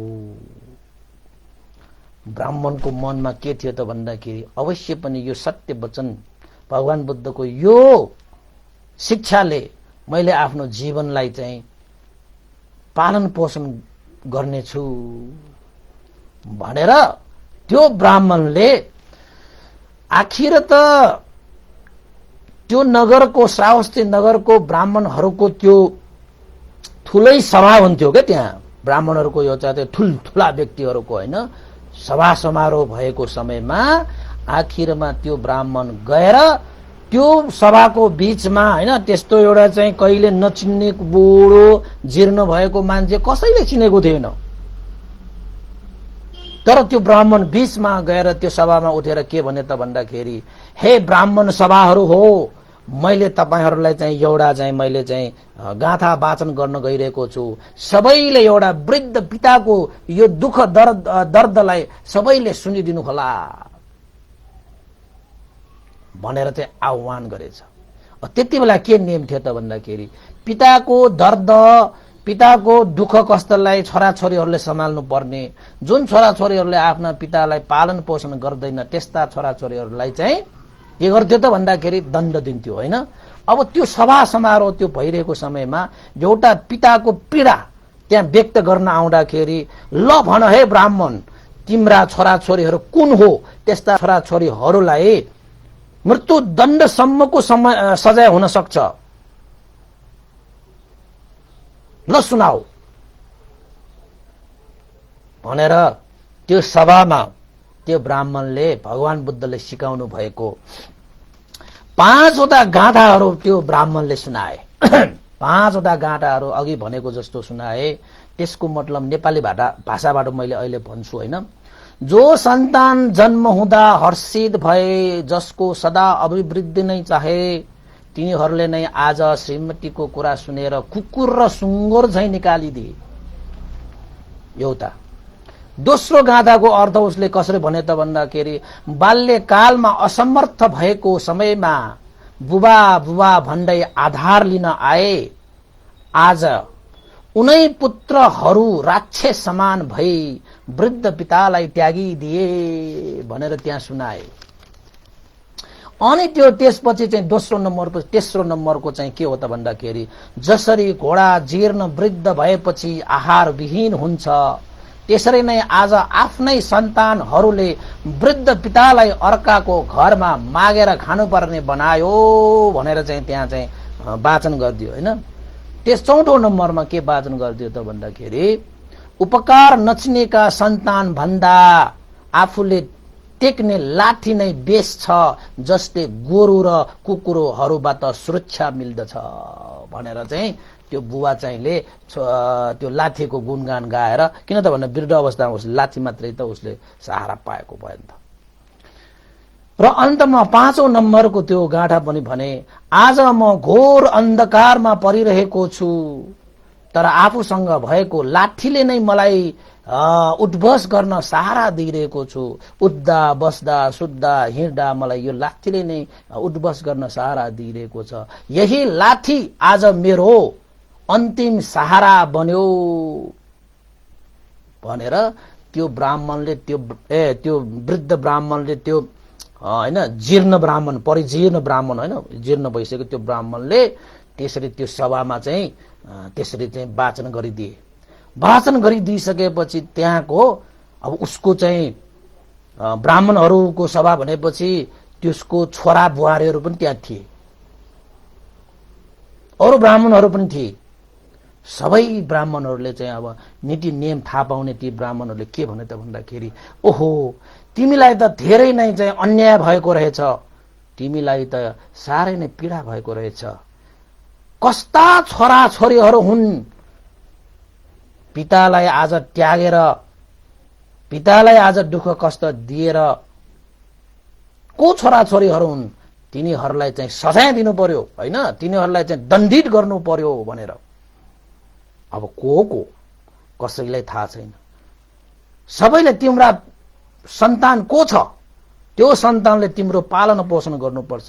तिम्रा सन्तानहरू छ कि छैन हे ब्राह्मण भनेर चाहिँ सोद्धाखेरि मेरा सन्तान 1 जना होइन, 2 जना होइन, 3 जना होइन, मेरा सन्तान 4 जना मेरा सन्तानहरू छन् भनेर भने। अब हुँदा हुँदा सबैले को रहेछ त तिम्रो सन्तान भन्दै त्यो ब्राह्मणको आफ्नो छोराहरूले पनि त्यो ब्राह्मणलाई नचिनेर तिम्रा छोराछोरीहरू त कस्ता निर्दयी रहेछन् हैन, तिम्रा छोराछोरीहरूले दण्डित हुन योग्य छ, कस्ता हृदय भएका छोराहरू होलान् आफ्नो पितालाई यस्तो अवस्थामा राखेर आफ्नो छोराहरूको कर्तव्य ननिभाउने त्यस्ता कस्ता छोराहरू होलान् भनेर त्यहाँको सबैले भन्न थालेपछि उसको छोराहरू जो 4 जना छन् ती 4 जना छोराहरूले सम्म त्यस्तो भन्न भ्याएको। ल किन त भन्दाखेरि त्यो ब्राह्मण चाहिँ अब खाना नपाएर लाउन नपाएर हैन अलिकति अब चाहिँ पण्डरङ्ग त्यो साधु बाबा पनि भइसकेको भएर नचिनेको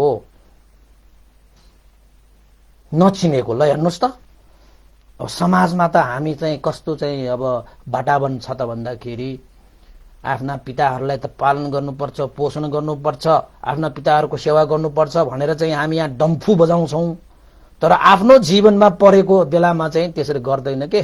कुरा बढी छ काम कम छ।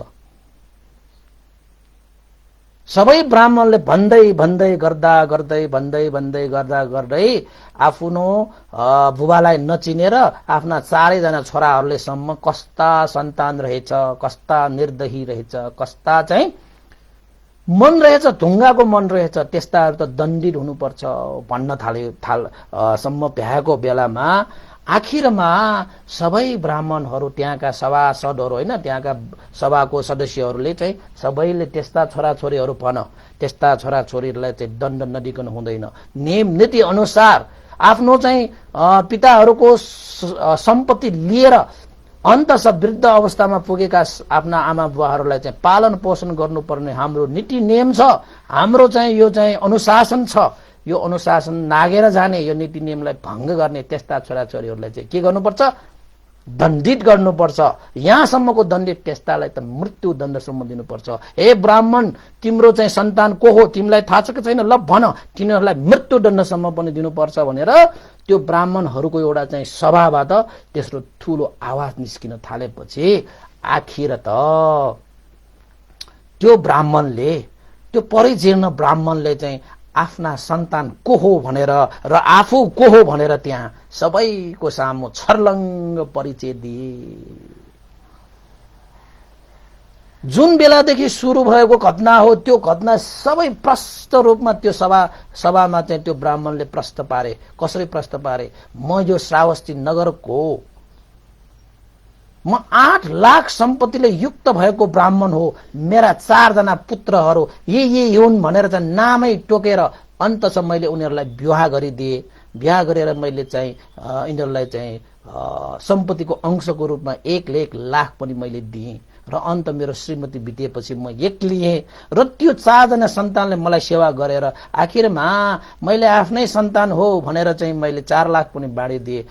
मसँग केही पनि मैले बाँकी राखिन र अन्तसम्मसँग सम्पत्ति नभएपछि मलाई सेवा गर्न आउनु त के, उनीहरूको घरमा पनि मलाई चाहिँ छिर्न दिएन। म बाहिर यसरी भए। छोराहरूले मेरो गुण सम्झेला, बुहारीहरूले मेरो गुण सम्झेर मलाई फिर्ता ल्याउ हैन मलाई लिन आउला भनेर मैले सम्झिदा छोरा बुहारी आउला आउला भन्दै भन्दै म बाज्दै गर्दाखेरि अन्तसकालै आउला जस्तो भएको कारणले मैले भगवान बुद्धलाई शरण मागे। भगवान बुद्धले मलाई यस्तो 5 वटा गाथाहरू सिकाउनु भएको। यही गाथा यो सभामा वाचन गर्नु भनेर भगवान बुद्धको आज्ञा अनुसार चाहिँ मेरो उपकारको लागि भगवान बुद्धले सिकाउनु भएको गाथा मैले व्यक्त गरिदिएको छु। यी म फलाना ब्राह्मण हो, मेरा सन्तान यिनीहरू हुन् भनेर त्यो ब्राह्मणले त्यो सभामा व्यक्त गरेपछि चारैजना उसका सन्तान छोराहरू चाहिँ आफ्नो चाहिँ मृत्यु भए हैन, मृत्यु दण्डदेखि तर्सित भएर चारैजना छोराहरूले आफ्नो पिता हैन त्यो ब्राह्मणको खुट्टा समाएर ढोगेर के भन्यो त भन्दाखेरि, पिता हामीलाई मृत्यु भएबाट बचाउनुहोस्, मृत्यु भएबाट बचाउनुहोस्। जस्तो सुकै भए पनि जे भए पनि हामी तपाईको सन्तान हौं। हामीले विगतमा धेरै ठूलो गल्ती गरेको रहेछु। आज हाम्रा पिता चाहिँ यस्तो हालतमा सम्म पुगेको रहेछ। छोरा बुहारीले लिन आउला भनेर कुर्दै आज कालै आउला जस्तो भइसकेको अवस्थामा पुगेको रहेछ। हामीलाई क्षमा गरिदिनुहोस् बुबा, हाम्रो जीवन रक्षा गरिदिनुहोस् भनेर अब चाहिँ त्यहाँ मृत्युदण्डसम्म हुन सक्ने अवस्था देखेपछि अनि बल्ल त्यो छोराहरूले चाहिँ बुबालाई खुट्टा ढोगेर माफी मागे। सबै त्यहाँको ब्राह्मणहरूको सभासदबाट चाहिँ सबैले चाहिँ के भन्न थाल्यो त भन्दाखेरि, यस्ता निर्दयी यो 4 जनालाई त मृत्युदण्ड दिनुपर्छ। यिनीहरूलाई नियम कानून अनुशासन अनुसार चाहिँ आमा बुवाले नपाल्ने छोराहरूलाई चाहिँ के गर्नुपर्छ, मृत्युदण्ड दिनुपर्छ रे। तिनीहरू चाहिँ पुत्र नै होइन रे, आफ्ना पिताहरूको चाहिँ अंश मात्रै लिने अनि पिताहरूलाई चाहिँ पालन पोषण नगर्ने। त्यो पिताहरूले तिनीहरूलाई पालन पोषण गरेर आज यत्रो ठुलो बनाए। अब त्यत्रो ठुलो बनेपछि वृद्ध भएको आमा बुवाहरूलाई चाहिँ पुरानो सामानहरू जस्तै कुनामा फ्याँकिदिने, यानि कि त्यागिदिने। यस्ता पुत्रहरूलाई त सजाय दिनु पर्यो भनेर ठूलो आवाज उठेपछि त्यो परिजीर्ण ब्राह्मणले चाहिँ सबैलाई शान्त भएर के भन्ने त भन्दाखेरि, हे ब्राह्मण, हे सभासद ब्राह्मणहरू, मेरा छोराछोरीहरूले माफी मागिसके, मैले उनीहरूलाई पनि माफी दिइसके। अब आइन्दा मेरा छोराछोरीहरूले मेरो अवश्य पनि पालन पोषण गर्नेछ। मैले मेरा छोराहरूको आँखामा त्यस्तो एउटा चाहिँ मैत्री करुणाको मैले आँसु देखिसके। त्यसैले मेरा छोराछोरीहरू मेरो पाउमा गडगडाइरहेको छन्, कृपया सजाय नदिनु होला। मैले मेरा छोराहरूलाई क्षमा दिए। आजदेखि मेरा छोराछोरीले मेरो चाहिँ पालन पोषण गर्नेछ भनेर आखिर त पिताको मन न हो, त्यो पिताको मनले चाहिँ छोराहरूलाई चाहिँ त्यत्रो दुःख दिँदाखेरि पनि छोराहरूलाई सजाय दिने मन चाहिँ राखेन त्यो पिताले। अन्ततः छोराहरूले माफी माग्दाखेरि कुनै शर्त नहालिकन मेरा छोराछोरीले पक्कै मेरो चाहिँ अब पालन पोषण गर्ने छ भन्दै छोराछोरीहरूलाई स्वीकारे र अङ्गाले र चारैजना छोरा र एकजना पिता के भन्छ छवारा भन्छ नेवारी भाषा छवारा भनेको कुरा के हो हैन सबैले एक आपसमा अङ्गालेर रोएको के मानौ सदियौंदेखि चाहिँ छुट्टिएको चाहिँ हैन आफ्ना चाहिँ पिता र चाहिँ छोराहरू जस्तो यिनीहरू चाहिँ एक आपसमा अङ्गालेर माफी माग्दै माफी दिँदै रुँदै कराउँदै आँसु झार्दै त्यहाँ त हो अर्कै किसिमको वातावरण भयो सबै ब्राह्मणहरूले चाहिँ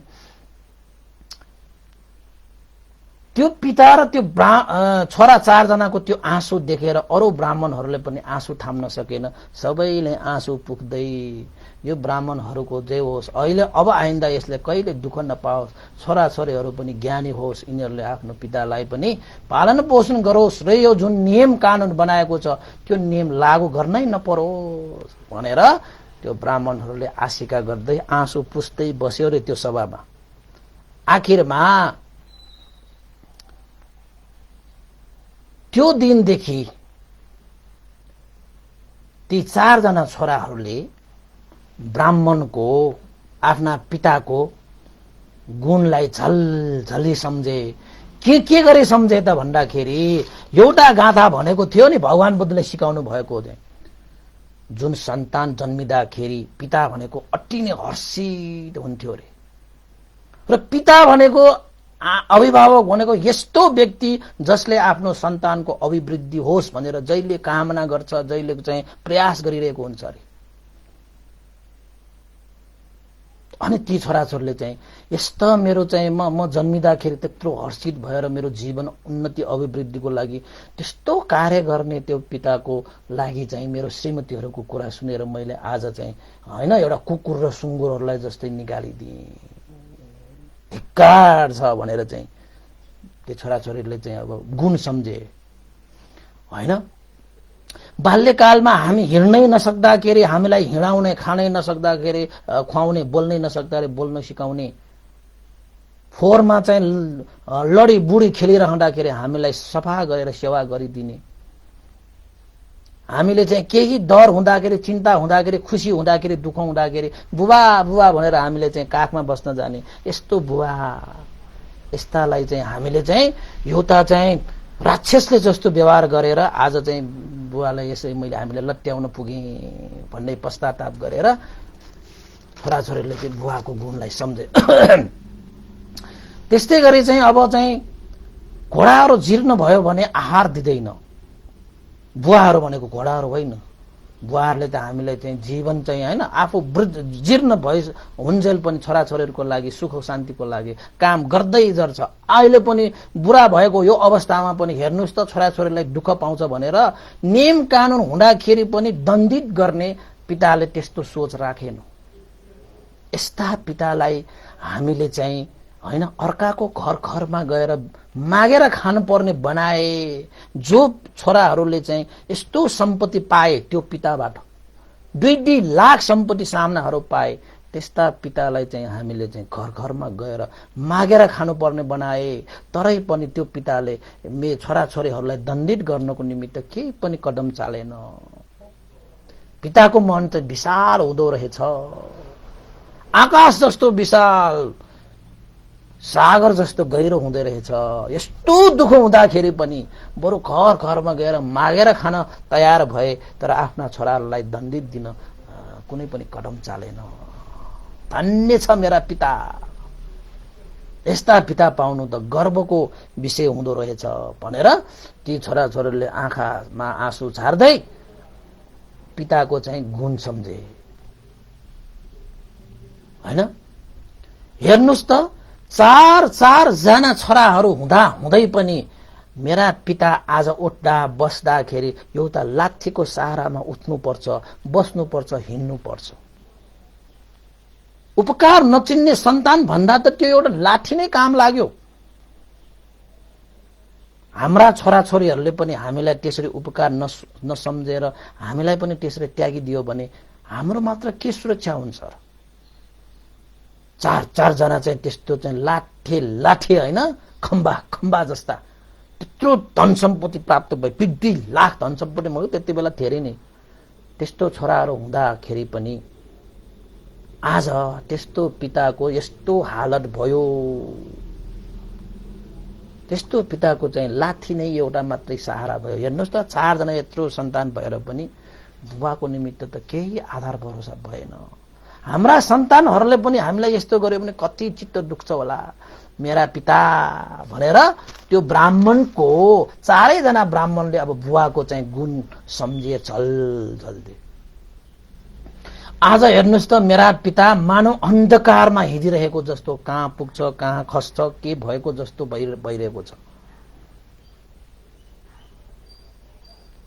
लड्न लाग्दाखेरि त्यही चाहिँ लाठीले सहारा दिइरहेको छ मेरो पितालाई। उठबस गर्नु पर्दाखेरि पनि त्यही चाहिँ लाठीले सहारा दिइरहेको छ मेरो पितालाई। हिँडडुल गर्दाखेरि पनि, अब खानको निमित्त माग्न जाँदाखेरि पनि हिँड्नु पर्छ, त्यो हिँड्दाखेरि पनि माग्न जाँदाखेरि पनि यही लाठीले सहारा दिइरहेको छ। आखिर हेर्नुहोस्, त्यत्रो धनी मेरा पिता, 4 जना सन्तान भएका मेरा पिताको अन्तिममा यही लाठीले सहारा दिइरहेको रहेछ। धिक्कार छ हाम्रो जिन्दगी। यस्ता चाहिँ छोराहरू हुनुभन्दा त नहुनु जाति, जसले चाहिँ उपकार गुणलाई सम्झिँदैन, त्यस्ता छोराहरू भन्दा त एउटा लाठी नै के हुन्छ, जाति हुँदो रहेछ भनेर त्यो 4 जना त्यो छोराहरूले चाहिँ बुवाको गुण झल्झल्ती सम्झे। आँखाबाट आँसु झारेर त्यो दिनदेखि उनीहरूले के अधिष्ठान गरे त भन्दाखेरि, पिता भनेको त पिता हुन्छ, पिता भनेको त विशाल हुन्छ, पिता भनेको त गहिराई हुन्छ। सक्यो उसले चाहेको भए हामीलाई प्राणदान दण्ड दिन पनि सक्थ्यो, तर चाहिँ आफ्ना सन्तानहरूलाई दुःख कहिले दिन चाहँदैन रहेछ। त्यो पिताको हृदयलाई एकचोटि हेर, त्यो पिताको हृदयलाई बुझ भनेर आखिरमा उनीहरूले आफ्ना बुहारीहरूलाई पनि बुवाहरूको चाहिँ गुणगान सुनाएर, यदि हाम्रा छोराछोरीहरूले हामीलाई त्यस्तो गरेको भए हाम्रो जीवनलाई कति आघात हुन्थ्यो है भनेर चाहिँ ती छोराछोरीहरूले आखिरमा आफ्ना पनि छोराछोरी हुन्छन् र आफूहरू पनि बुढाबुढी हुन्छन् र आफूहरूले पनि आफ्ना सन्तानहरूलाई चाहिँ सम्पत्ति बाँडफाँड गरिदिनुपर्छ। आफूहरू पनि भोलिपर्सि आफ्ना सन्तानहरूको आधार भरोसामा जिउनुपर्छ। त्यो अवस्थामा ती आफूले जन्माएको त्यो सन्तानहरूबाट हामीलाई यस्तै हामीले बुबालाई गरेको जस्तो व्यवहार गर्यो भने हाम्रो जीवन कस्तो हुने होला भनेर ती छोराहरूले पनि आफ्ना बुहारीहरू बनाउँदा तिनीहरूको चाहिँ कुन नियतको कारणले आज यस्तो घटना घट्यो। मानौ उनीहरू कहिले बुढा नै हुँदैन जस्तो, मानौ उनीहरू कहिले पनि मर्दैन जस्तो, घुमी फिर्दै कर्मको फल भोग्नुपर्छ भन्ने थाहै नपाएर उनीहरूले पनि त्यस्तो कर्म गरिरहेको रहेछ। र छोराहरूले चाहिँ बुहारीहरूलाई पनि आखिर त ती सबै घटनालाई चाहिँ प्रस्तुत गरेर बुहारीहरूलाई पनि आखिर बुवा आमाको गुणलाई चाहिँ उनीहरूले प्रस्तुत गरेरै छारे। बुहारीहरूलाई पनि सम्झाइ बुझाइ गरेर बुहारीहरूले पनि हामीले ठुलै अपराध गरेको छु, गर्नै नहुने कार्य गरेको छु, कति दुःख दिए हामीले भनेर बुहारीहरूले पनि पश्चातापको आँसु झारे। हेर्नुहोस् है, पश्चातापको आँसु झारिसकेपछि अब आइन्दा जति समय बाँकी छ हामीले गरेको त्यो भूल गल्तीलाई सुधार्दै अब आइन्दा बुबालाई हामीले जिउँदो देवता जस्तै मानेर सेवा गर्ने, सत्कार गर्ने, पालन पोषण गर्ने, हुर्काउने, सुख शान्तिपूर्वक हामीले अब बुवाको सेवा सत्कार गरेर हामीले बुवाबाट आशिष थापेर हाम्रो जीवनलाई सफल बनाउनको निमित्त आजैदेखि अहिलेदेखि बुवालाई उचित रूपमा पालन पोषण गर्ने छौं भन्दै 4 जना बुहारीले पनि अब ससुरा होइन परिजीर्ण ब्राह्मणको खुट्टा ढोगेर माफी मागेर अब आइन्दा बुबाको पालन पोषण गर्ने वचनबद्ध भए। हेर्नुहोस् है, भगवान बुद्धको त्यो शिक्षाको कारणले गर्दाखेरि त्यो अवसर पायो त्यहाँनिर, र भगवान बुद्धले त्यो चाहिँ उपाय पनि दिएर पठाए। त्यसरी 4 जना छोराहरू 4 जना बुहारी पनि अब त्यो ब्राह्मणको जुन गाथा, त्यो घटनाको क्रमले गर्दाखेरि आखिरमा बुबाको आमाको गुण एक ठोपा नजानेर उनीहरूले ठुलै भूल गर्दा पनि पिताको मनले त्यो छोराहरूलाई बुहारीहरूलाई के गरे, क्षमा भाव राखेर अन्ततः सबै मिलेर आखिर बुवालाई चाहिँ सेवा गर्न थाल्यो, सत्कार गर्न थाल्यो, खुवाउन थाल्यो, पालन पोषण गर्न थालिसकेपछि अब त्यो ब्राह्मण कालले दिन आउला आउला जस्तो भइसकेको पनि अब शरीरमा आहार भएपछि शरीर बलिया बलिया भए। धेरै समय लागेन, छोराछोरीहरूको सेवा पाएपछि आमा बुवाको मन हर्षित हुन्छ, मन प्रसन्न हुन्छ। पहिला जस्तो हिष्टपुष्ट भएर आउनको लागि त्यो ब्राह्मणलाई धेरै समय लागेन। धेरै समय नलागिएपछि ब्राह्मण एक दिन भगवान बुद्धकोमा गए। मैले अलिकति सर्ट गरेर गरे, बीचमा केही कुराहरू चाहिँ अब यताउता नगरिरहँ होइन। एक दिन भगवान बुद्ध कहाँ गएर भगवान बुद्धलाई बिन्ती गरे, भगवान शास्ता म त्यही ब्राह्मण परिजीर्ण ब्राह्मण हो, आज म जे छु, जस्तो अवस्थामा छु, त्यो सबै तपाईको कृपाले, त्यो सबै तपाईको शिक्षाले, त्यो सबै तपाईको उक्ति उपायले, त्यो सबै तपाईको वचनको कारणले गर्दाखेरि आज मैले यो अवस्था प्राप्त गरे। मैले सही शरणमा आएको रहेछु भनेर त्यो ब्राह्मणले भगवान बुद्धलाई बुद्धं शरणं गच्छामि, धम्मं शरणं गच्छामि, संघं शरणं गच्छामि, बुद्धं पूजेमि, धम्मं पूजेमि, संघं पूजेमि भनेर भगवान बुद्धलाई शरण गमन गरेर भगवान बुद्धलाई आदर गौरव सत्कार राखेर भगवान बुद्ध सहित भिक्षु संघहरूलाई त्यो ब्राह्मणले चाहिँ भोजन निमन्त्रणा गरे। भगवान बुद्धले पनि हे उपासक, तिम्रो जे भएको रहेछ, मंगल भएको रहेछ, कल्याण भएको रहेछ, सुनेर खुसी लाग्यो भनेर भगवान बुद्धले भोलिको भोजन निमन्त्रणा स्वीकार गर्नुभयो। हेर्नुहोस् है, स्वीकार गर्नुभयो। ब्राह्मणले अब घरमा आफ्नो कुरा चल्ने भइसकेपछि, छोराछोरीहरू पनि आज्ञाकारी भइसकेपछि, बुढाहरू पनि आज्ञाकारी भइसकेपछि त अब खुसी नै हुन्छ। घरमा त्यसरी चाहिँ एक आपसमा समन्वय गरेर काम कारबाही गर्दाखेरि चाहिँ साह्रै आनन्द आउने रहेछ के। एकले अर्कालाई खोज्ने, एकले अर्कालाई चाहिँ चोप्ने, खोज्ने आदि इत्यादि होइन, गुनासो गर्ने, एकले अर्कालाई चाहिँ एक आपसमा चाहिँ मनहरू चाहिँ अब नमिल्ने भयो भने चाहिँ घर भए पनि त्यो चाहिँ अब नर्क जस्तो हुन्छ। सबैको मन एउटै, सबैको चाहिँ दिमाग एउटै, सबैको कार्य एउटै, सबैसँग मेलमिलाप भयो भने घरै स्वर्ग हुन्छ के। अब स्वर्ग र नर्क भनेको आफ्नै घरमा बनाउन सकिन्छ हामीले। गएर त्यो ब्राह्मणले आफ्ना छोरा बुहारीहरूलाई भने भगवान बुद्ध जसले यो संसारलाई मैत्री करुणा राखेर सबै सत्व प्राणीहरूलाई आफ्नो परिवार सम्झेको छ, आफ्नै सन्तान सम्झेर करुणा चित्त राखेर उहाँले देशना गर्नुहुन्छ, धर्म प्रचार गर्नुहुन्छ, सत्मार्ग देखाउनुहुन्छ र जीवनको अर्थ बुझाउनुहुन्छ, सम्पूर्ण दुःखबाट मुक्त भएर निर्वाण धर्मलाई साक्षात्कार गर्ने उहाँले शिक्षा दिनुहुन्छ। त्यस्ता भगवान शास्तालाई मैले भोजन निमन्त्रणा गरेको छु छोरा बुहारीहरू, त्यसको लागि सबै चाँजो बाजो मिलाउनु भनेर त्यो पिताले, त्यो ब्राह्मण बुवाले छोरा बुहारीलाई त्यसरी आज्ञा गर्दाखेरि भगवान शास्ता भनेका कस्ता व्यक्ति होलान् जसले सारा प्राणीहरूलाई आफ्नै सन्तान सम्झिन सक्छ रे, जसले मैत्री करुणा राखेर सबैलाई चाहिँ परिवार जस्तो ठान्छ रे। दुःखबाट मुक्त गराएर निर्वाण धर्म सदाको लागि सुख शान्ति प्राप्त गराउन सक्छ रे। कस्ता होलान् त्यो भगवान शास्ता। हुन्छ पिता, हामीले चाहिँ सबै चाँजो बाजो मिलाइदिन्छौँ, तपाईँले कुनै चिन्ता लिनु पर्दैन भनेर ती छोरा र बुहारीहरूले सबै बुवाले चाहेको भन्दा पनि अब चाहिँ होइन मन हर्षित भयो नि त, सबैको मन एक भयो नि त। त्यो कारणले गर्दाखेरि त्यहाँनिर चाहिँ अब काम गर्दाखेरि पनि रमाइलो प्रीति उत्पन्न हुने, मैत्री प्रसार हुने, सबै मिलेर चाहिँ अब के गरे त भन्दाखेरि भोजनको व्यवस्था मिलाए। भोलि भगवान बुद्ध चाहिँ त्यो परिवारमा भोजनको लागि सँगसहित भोजन पाल्नु भयो। त्यो भोजन पालिसकेपछि भगवान बुद्धले भोजन पनि ग्रहण गर्नुभयो। सबैले कुनै पनि कमी नगरिकन छोरा बुहारी होइन त्यो ब्राह्मण सबैले भोजन गराए। बुद्ध प्रमुख होइन सबैलाई भोजन गराए।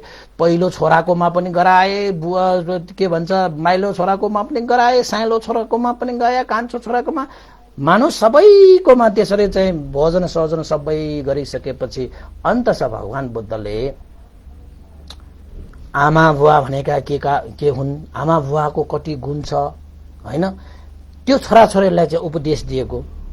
जसले आफ्नो आमा बुवालाई आफ्नो जन्मदाता होइन आफ्नो पालनकर्ता ती आमा बुवाहरूलाई चाहिँ पालन पोषण गर्छ। यो आमा बुवालाई पालन पोषण गर्ने कार्य भनेको सत्पुरुषहरूको धर्म हो, सत्पुरुष बन्ने अभ्यास हो। यो अनिवार्य विषय हो। कुनै पनि सन्तानले आफ्ना पिताहरूलाई म चाहिँ होइन अब अल्छी लाग्यो, समय छैन भनेर चाहिँ कसैले पनि आफ्ना पिताहरू माता पिताहरूलाई चाहिँ पालन पोषणबाट वञ्चित हुनुहुन्न। र यो सत्पुरुषहरूको आचरण हो, सत्पुरुषहरूको धर्म हो। जसले आमा बुवाहरूको सेवा गर्दछ उसले चाहिँ सुगति प्राप्त गर्दछ। जसले आमा बुवाको सेवा गर्दछ उसले चाहिँ हरेक ठाउँमा जाँदाखेरि पनि उसको आमा बुवाको आशीर्वादको कारणले उसको कार्यसिद्धि हुन्छ, उसको जय हुन्छ, मङ्गल हुन्छ, कल्याण हुन्छ। र ऊ कर्तव्यवान भएको कारणले यो लोक र परलोकमा पनि उसको जीवन सुखमय हुन्छ, शान्तिमय हुन्छ। त्यसैले चाहिँ हामीले चाहिँ आमा बुवाहरूको चाहिँ सेवा सत्कार गर्नुपर्छ भनेर त्यो समयमा भगवान बुद्धले चाहिँ मातु पोषक नागराज जातक पनि त्यहाँ देशदा गर्नुभएको थियो।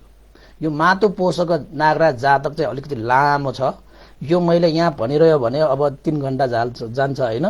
तर चाहिँ मैले तपाईँहरूलाई चाहिँ यहाँ के सुनायो त भन्दाखेरि त्यो मातु पोषक नागराज जातकमा पनि आफ्ना पिता आफ्ना माताको गुण सम्झिने, गुणलाई जागरण गर्ने जातक एउटा छ के। त्यो जातक सुनाएर जोस् आमा बुवा भनेका जिउँदा देवता हुन्, आमा बुवाहरूले चाहिँ पालन पोषण गर्नु छोराछोरीहरूको कर्तव्य हो होइन। र आमा बुवाहरूको गुण सम्झेर हामीले चाहिँ धर्म कर्म गर्न थालियो भने त्यो जस्तो ठुलो तीर्थ अरू छैन, त्यो जस्तो कुनै त्यस्तो धाम पनि छैन, त्यो जस्तो ठुलो अर्को पूजा पनि छैन। हेर्नुहोस्, आमा बुवालाई पूजा गर्नुहोस्, सत्कार गर्नुहोस्, माया गर्नुहोस्, सेवा गर्नुहोस्, सुख दिनुहोस्, त्यो ठुलो धर्म हो। त्यसैले हाम्रै घरमा त्यहाँ धाम छ, तीर्थ छ होइन। हाम्रै घरमा तपाईँहरूको भाषा भने यज्ञ पनि त्यही छ, हाम्रै घरमा व्रत पनि छ त्यही छ। तर हामी आफ्नै घरमा भएको जिउँदो देवता पनि हामी नदेखिकन टाढा टाढा कता कता देवता खोज्न जान्छ, धाम धाउन जान्छ, तीर्थ धाउन जान्छ, व्रत गर्न जान्छ, यज्ञ गर्न जान्छ, होम गर्न जान्छ। सबै चिज धर्म कर्म नै चाहेर तपाईँ आफ्नै घरको त्यो सबै थोक भएर पनि केही थाहा नपाइकन तपाईँ बाहिर गएर आखिर खाली हात तपाईँ फर्किनु पर्ने हुन्छ।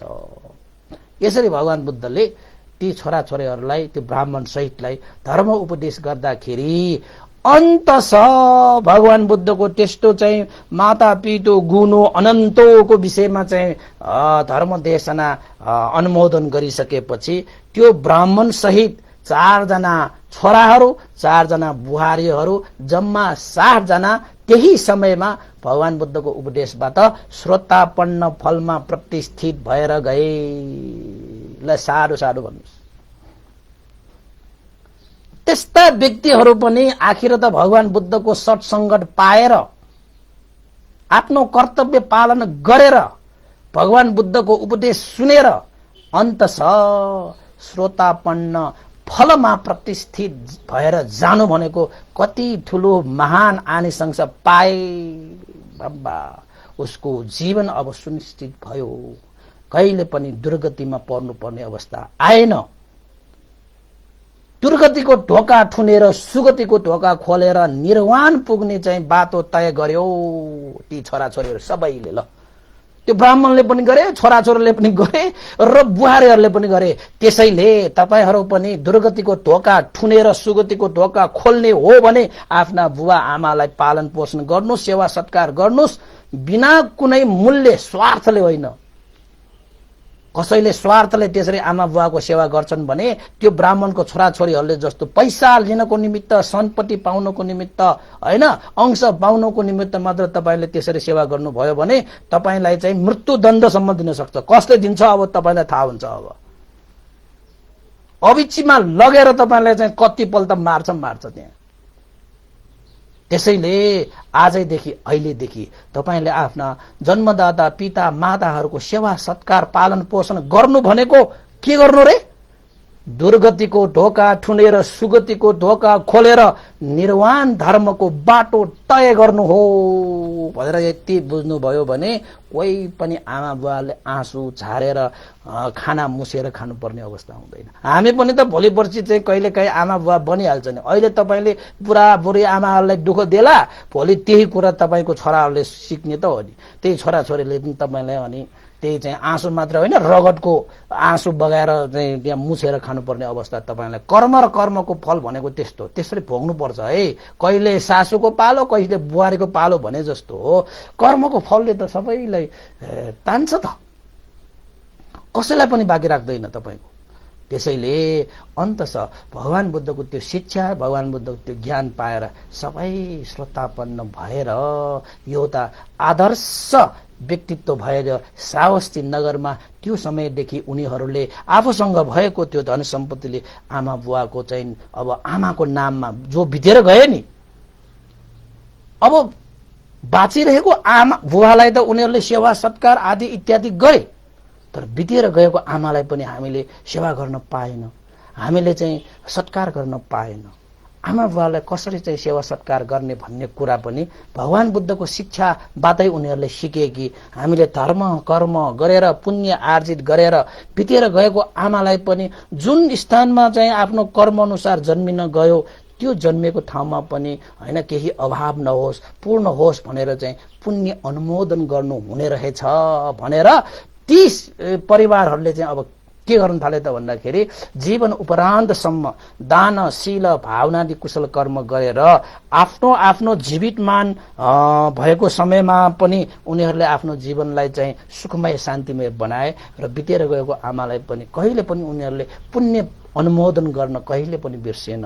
मेरा आमा बाँचेको अवस्थामा, जीवितमान भएको अवस्थामा हामीले सेवा गर्न पाएन, तर मरण भएर गए तापनि हामीले तपाईँको सुख शान्तिको निमित्त हामीले तपाईँको नाममा यस्ता यस्ता पुण्यहरू गरेर यो पुण्यको भाग तपाईँलाई चढाए भनेर त्यो छोराछोरीहरूले क्या राम्रो भयो। अब चाहिँ त्यो छोराछोरीले पुण्य गरेर आमालाई पनि पठाए। हेर्नुहोस् आमा कति खुसी भयो होला।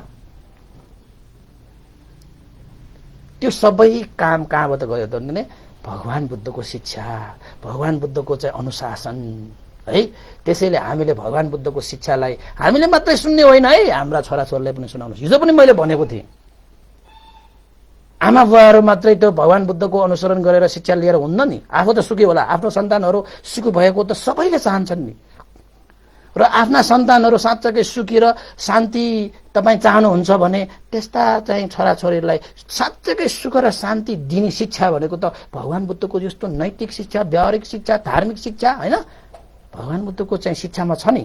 त्यसैले तपाईँले आफ्नो छोराछोरीहरू साँच्चै सुखी होस्, शान्ति मिलोस् भनेर चाहनुहुन्छ भने आजैदेखि अहिलेदेखि तपाईँ पनि भगवान बुद्धको शिक्षा अनुसरण गर्नुहोस् र तपाईँको छोराछोरीलाई पनि आजैदेखि अहिलेदेखि भगवान बुद्धको शिक्षा अनुसरण गराउन सक्नुभयो भने चाहिँ तपाईले ती छोराछोरीहरूबाट वृद्ध अवस्थामा दूध र भात खान पाउँछ, नत्र भने आँसु र भात खानुपर्ने हुन्छ। अब दूध र भात खाने कि आँसु र भात खाने अब तपाईँकै हातमा। त्यो ब्राह्मणले पनि पहिला नजानेर छोराछोरीहरूलाई चाहिँ धन सम्पत्ति सबै चाहिँ त्यागे, तर उनीहरूलाई चाहिँ धर्मको अंश दिन सकेन। पहिला त सम्पत्तिको अंश मात्र दिए होइन, धन सम्पत्ति मात्र दिए, मन सम्पत्ति दिन सकेन। अन्ततः भगवान बुद्धलाई स्मरण गरेर उसले भगवान बुद्धसँग शिक्षा लिएर उसले चाहिँ आखिरमा छोराछोरीहरूलाई धन सम्पत्ति सहित मन सम्पत्ति दिने जस्तो व्यवहार पनि गर्न सक्यो। त्यसैले सबै उपासक उपासिकाहरूले आजको यो उपदेशलाई सुनेर आफ्नो परिवारमा भगवान बुद्धको शिक्षालाई तपाईको जीवनमा धारण पालन गरेर अन्धकारमा ज्योति मिलेको जस्तो, बाटो बिराएका बाटो मिलेको जस्तो हैन, तिर्खाएकालाई पानी मिलेको जस्तो, थाकेकालाई चौतारी मिलेको जस्तो यस्तो कल्याणकारी मंगलकारी धर्मलाई तपाईहरुले पनि जीवनमा धारण गर्न सकोस् र परिवारमा पनि धारणा गर्न सकोस् भन्दै आजको उपदेश यही टुङ्ग्याउन चाहन्छु। भवतु सब मंगलं। साधु साधु साधु।